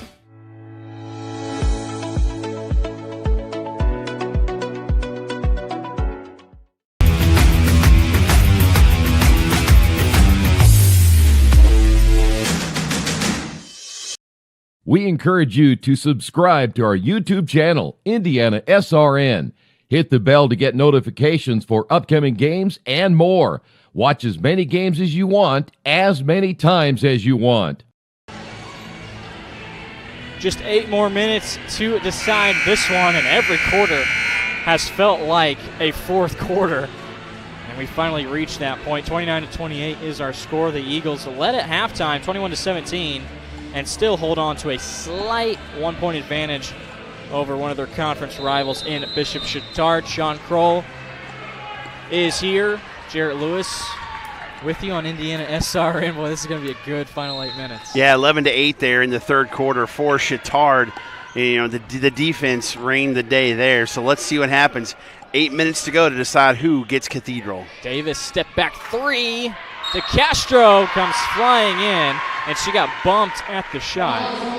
And that's one thing right there that just happened is Jocelyn Marshall expected the rebound to come to her instead of getting in rebounding position and expecting contact. You got to get in that position to snag that board or else this happens. That's right, and you see foul number 4 going against Jocelyn, and you send De Castro to the line, who don't know how that free throw doesn't go down for her. So Jocelyn does sit down, and her sister Corinne checks in. She has 3 fouls. De Castro. An identical free throw, it looked like. Wow. Halfway down, and it rattles out, so De Castro cannot tie it up. Tough shot down low. De Castro with good defense. Reach-in foul is going to go against Corinne, who just checked in, and now she has 4. Now, super interesting. There's a great move by Grace Marshall to come down, but I think she felt like someone came over her back when she tried to get the rebound, and then they exacerbated that by once Bell got the rebound to try and get that jump ball and ended up getting the foul called. You can't, 2 wrongs don't make a right, as the saying goes. Guess we'll see free throws at the other end. Bell connects on the first. At one time, what was it, 7-1 in fouls? And now it's 8-7. So more often than not, water finds its level. Bell gives the lead back to Chittard, 30-29. Corinne stays out there with those 4 fouls. Wilson sees good defense from Adams. Got to get rid of the 5-second. Yep. Freshman mistake there on the great defense by Grace Adams. And Adams has been bringing it defensively, picking up the ball, usually guarding the point, and then offensively just running the point and being a good floor general for the Trojans. Off the fingertips of Boer. They call a carry on Adams as she was able to track down the ball when it went off of Boer's fingertips. Good long rebound there from Adams, but the hesitation caused her to turn the ball over, and Heritage needs someone to step up. It's not Grace Marshall. And Coach Wiseman will have Grace bring the ball up after Wilson got called for that 5-second. Boer goes underneath. Offensive rebound off the front of the rim and good for Corinne. They needed that, and she hasn't scored since the 3 in the second quarter. Threes were the name of the game for quite some time for Heritage Christian. They have not made a 3 since the second quarter. Brewer going at Davis, and that shot was well affected somehow. Didn't come close to the rim. Yeah, Boer forced that again. He's got to settle down and play within the offense. Bell sees an opening and takes advantage. Caroline Bell with a great drive that time for the Trojans. I like the fact that Marshall thought about taking the charge, but got there too late and didn't want to get the cheap foul and backed off. Back and forth we go. Multiple lead changes in this fourth quarter and a turnover. De Castro to Davis, 3-on-1. Great ball movement, no shot made. Adams may have got too far underneath the basket. Swings it to Davis. There's no help side defense. And Davis now makes it a 3-point advantage, which seems a lot bigger than what it is at this stage in the game. Full timeout called from Heritage Christian. We'll take a break. 5:42 left to go in this exciting fourth quarter.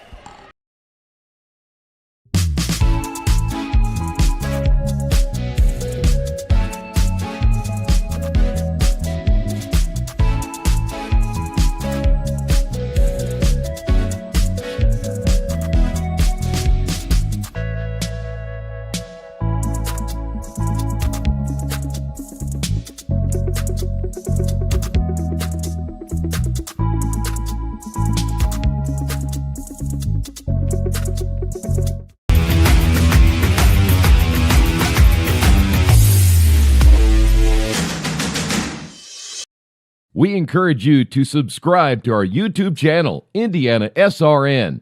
Hit the bell to get notifications for upcoming games and more. Watch as many games as you want, as many times as you want. Coach Wiseman calling that timeout for Heritage Christian as she sees a little bit of momentum start to go to the side of Bishop Chittard. The lead exchanged hands multiple times, and now the Trojans were able to extend the lead up to 3. I think what she's trying to say is, like, listen, I like what we're doing defensively, but offensively we're not playing within the game plan. We're taking too many wild shots. We've got to run our system and get better shots. And Wilson again hounded by Adams, but an illegal screen comes in on Grace Marshall. And I think Grace saw that Wilson was in trouble, and she really I think she set a screen. I think she just may have put a little bit of oomph on it, and the ref said, no, that's not going to happen.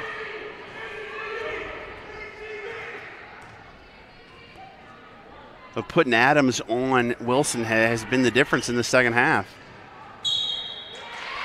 Nearly a strip. It's a reach-in foul. We'll see who they get. It's Grace, who just picked up the illegal screen foul. I thought that was on Frost. So Grace has 4. Every Marshall sister has 4 fouls right now, Sean. It could be interesting down the stretch. There's nobody else in the game right now with 4 fouls. There's a couple of not anymore, because Caskey just got her 4th. So spoke too soon. Cassie has number 4. And Caskey just turned to coach and said, I'm fine, leave me in. But I don't think he's having any of that, because he's sending Thompson to the scores table. Thompson checks in. She stands at the midcourt stripe. Caskey takes a seat with those 4 fouls. Boer, meanwhile, at the charity stripe. First free throw is good. Only starters have scored for Heritage Christian tonight. Just try to throw that out there. I think Coach Wiseman has only played 7 girls tonight. We've seen Crook and Wilson get in there. Yeah, that is true. 2 freshmen. Bell with a tough drive. And an exaggerated arm straight up from Grace down low. That one's going to be on Wilson. That'll be her first. Caskey has yet to score, but Thompson has 4 off the bench for Chittard. Probably a good idea for the Trojans to drive in as much as they have been. They realize all the Marshall sisters have those 4 fouls. Might as well attack them and try to have them sit out the rest of this game. Yeah, Boer has 2 and Frost has 1, and that's 0 for 3 from the line here in the fourth quarter for DeCastro. Castro knew she missed that one. And a couple of points there. Not picked up by Chittard, and nobody picking up Corinne, who stepped into a short jumper. And an empty possession that time for Heritage. She was knocking that shot down against Heritage Christian. She liked the shot fake up to the free throw line, knock it down. It just didn't fall. And you'll pull your hair out if you get those missed free throws in the fourth quarter. So Chittard needs to clean that up, but it's a 1-point game. Bell looking to create some space. Nearly gets the friendly roll. She went right out of Marshall, though, just like you called it. Good job by you. Thank you. Appreciate that. Wilson tried to score there, but couldn't get it to go. A lot of quick missed shots by both these teams. Davis gets called for a travel. Ooh. Well, this fourth quarter clock has been stopped a lot, and it's been turnovers, out of bounds, it's been fouls. It's been the airwaves are closing, and it's. Davis thought she got the ball right back, going after it as Boer was there. Crunch time can bring out the best or the worst in you. Let's see what happens here. Wilson has it up top. Adams has owned this matchup of late, and there's a good read by Thompson with the steal and with the left hand. She saw that one coming from a mile away, and that's just based off the defense. Adams has played this second half against Wilson. Good read by Thompson as she makes it a 3-point advantage again for her and the Trojans. Driving in, falling down, kicking out a 3. It's good. Grace Marshall knocks down her 4th 3 of the game. She's got 18.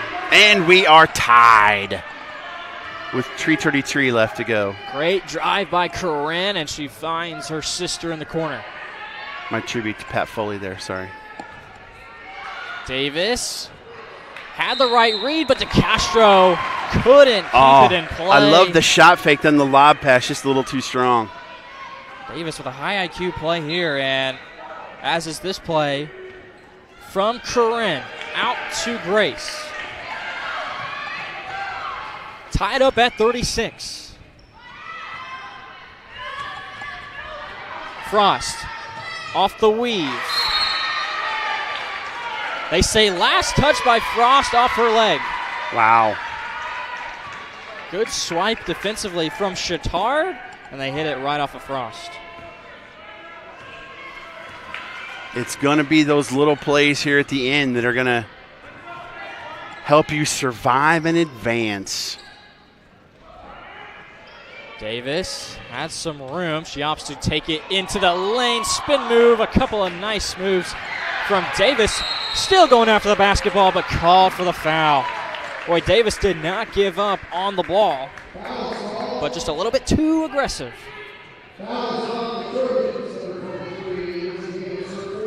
Izzy Davis has number 4. I think with so little time left on the clock, though, she's probably going to stay in. Well, I don't know. Maybe not. And also, Coach Wagner will send Kate Caskey to the scorer's table. She's got 4 fouls. Frost. That rim, both sides, has been unfriendly of times. Yes. Freshman Jada Wilson taking a seat. She's been tremendous tonight as Jocelyn Marshall checks back in. I think he's giving Davis just a couple of minutes before he brings her back in. Frost finally sees one go through the net. She's 1 of 4 from the free throw line, and the Eagles are back out on top. Adams with the left hand. Short corner to Castro. Brings it back to the free throw line.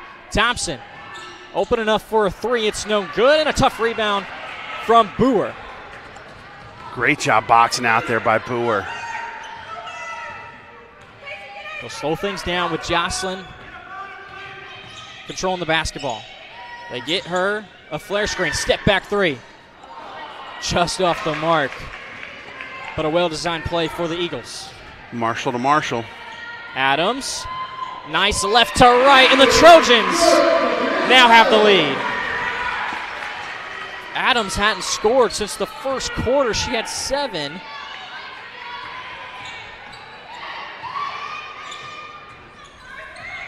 She's got 9. Davis the only one in double figures for the Trojans with 10.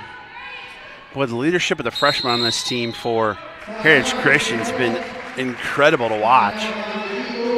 30-second timeout called by Coach Wiseman with 1:42 left to play. This broadcast is copyrighted by IndianaSRN and the Indiana High School Athletic Association for the private use of our audience. The use of pictures, videos, and audio without the express written permission of the IHSAA is prohibited. Now you want to hear a good one? Yes. The Golden State Warriors are down 39 at halftime to the Milwaukee Bucks.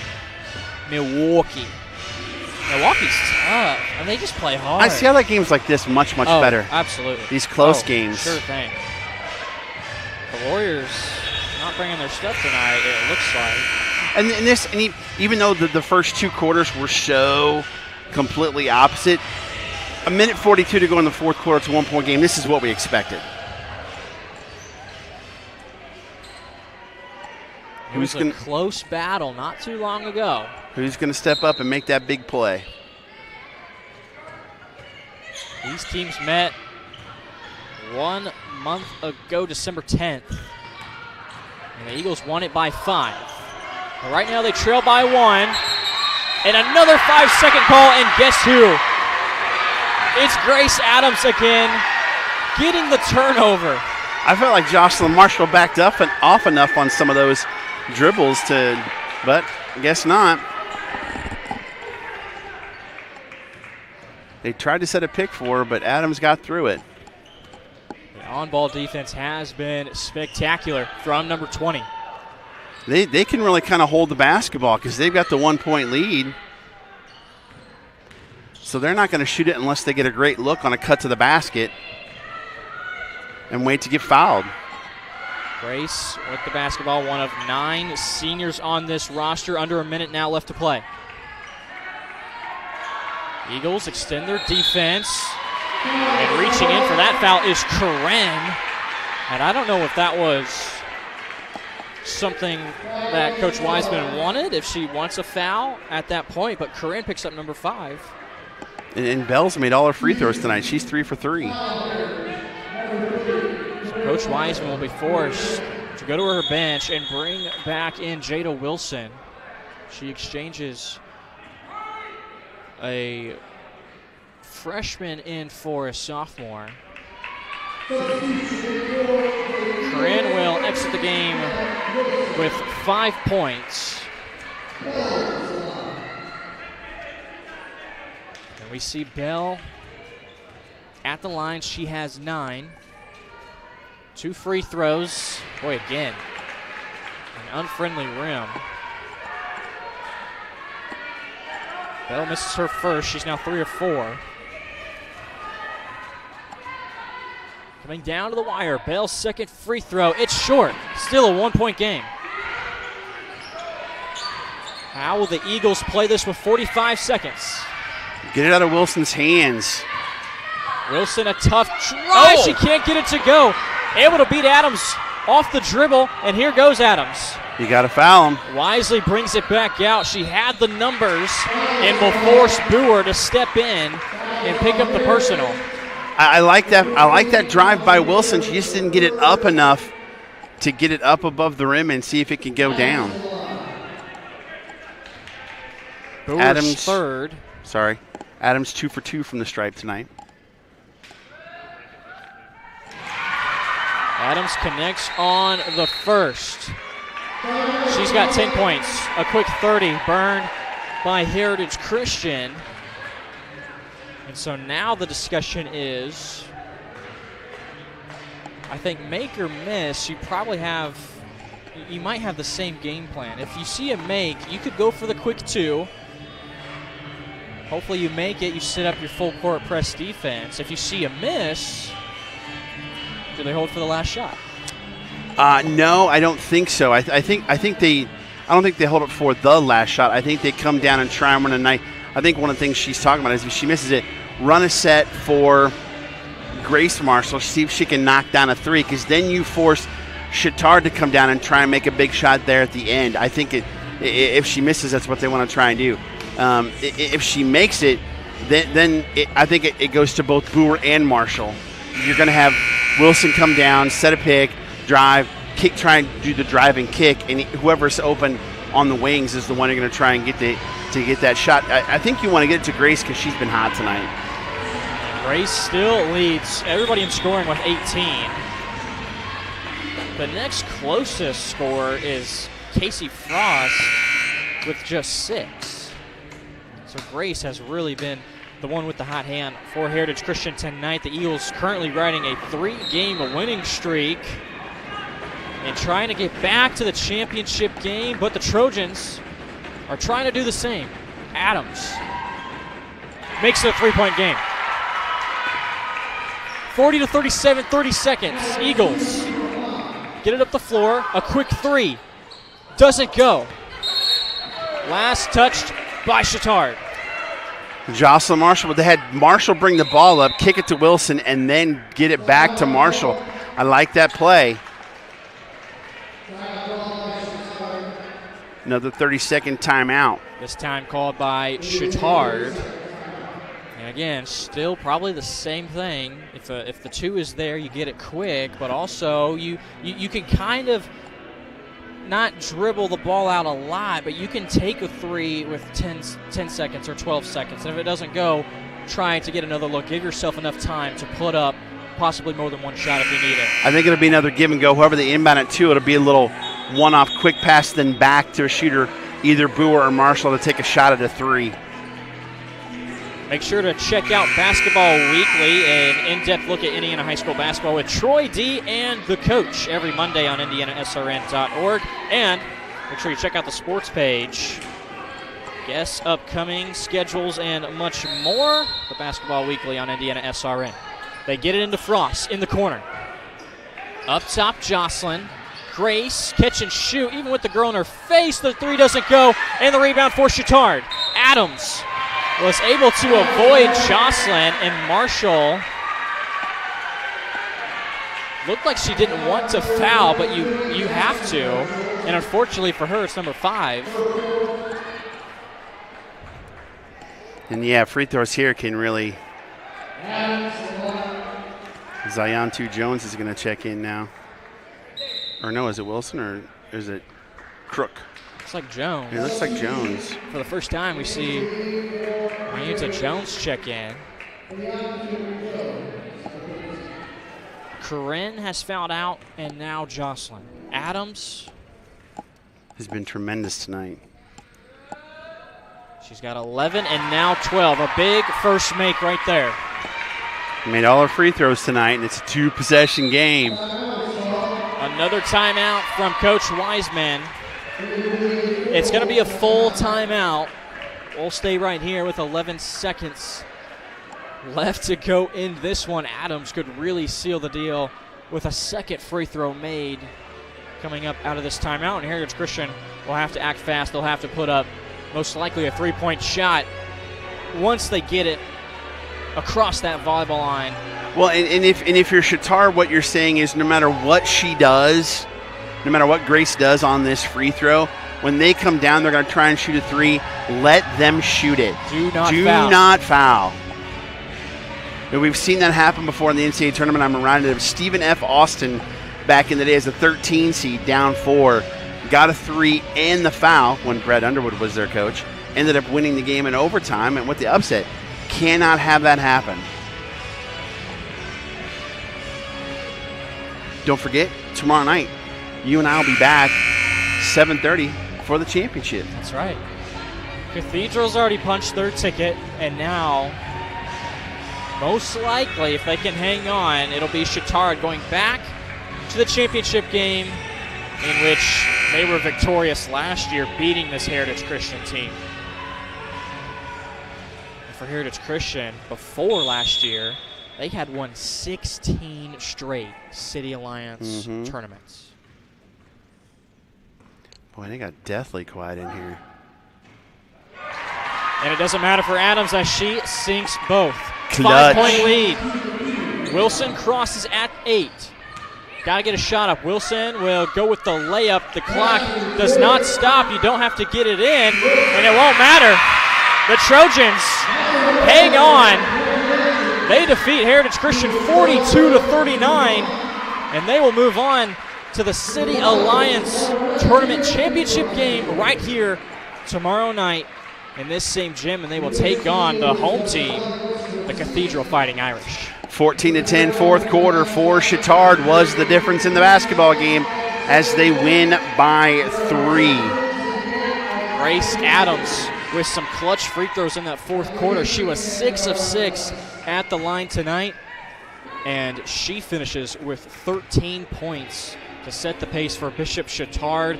Heritage Christian got some great input from Grace Marshall, one of the few seniors. She had 18 tonight, but really, it is a team game, obviously, but Grace having 18 and then your next highest scorer at 6, you'd love to see somebody else step up into a bigger role for Heritage Christian, and they only have 3 regular season games left this year, Sean. Yeah, definitely. You look at the fact that offensively nobody else really kind of took the torch that goes along with Grace. There really was the difference in the ball game. Balanced scoring from the starters from Chittard, but give credit to Chittard's defense in stopping everybody else, but Grace Marshall, and they move on. They got a chance to repeat tomorrow night, but Cathedral has something to say about that. Theme song from the team along with the fans as they are victorious. And another game, a much bigger game, tomorrow night against Cathedral for the City Alliance Championship. Trying to go back-to-back are the Trojans. They defeat Heritage Christian tonight 42-39. Great work tonight by our cameraman Nick Lewis, our producer Ben Wood, and for Sean Kroll. I'm Jarrett Lewis saying so long until tomorrow night. That was your Family Source Insurance postgame show. That is right. We are out of here. See you tomorrow night. Tune in. IndianaSRN. We'll be here.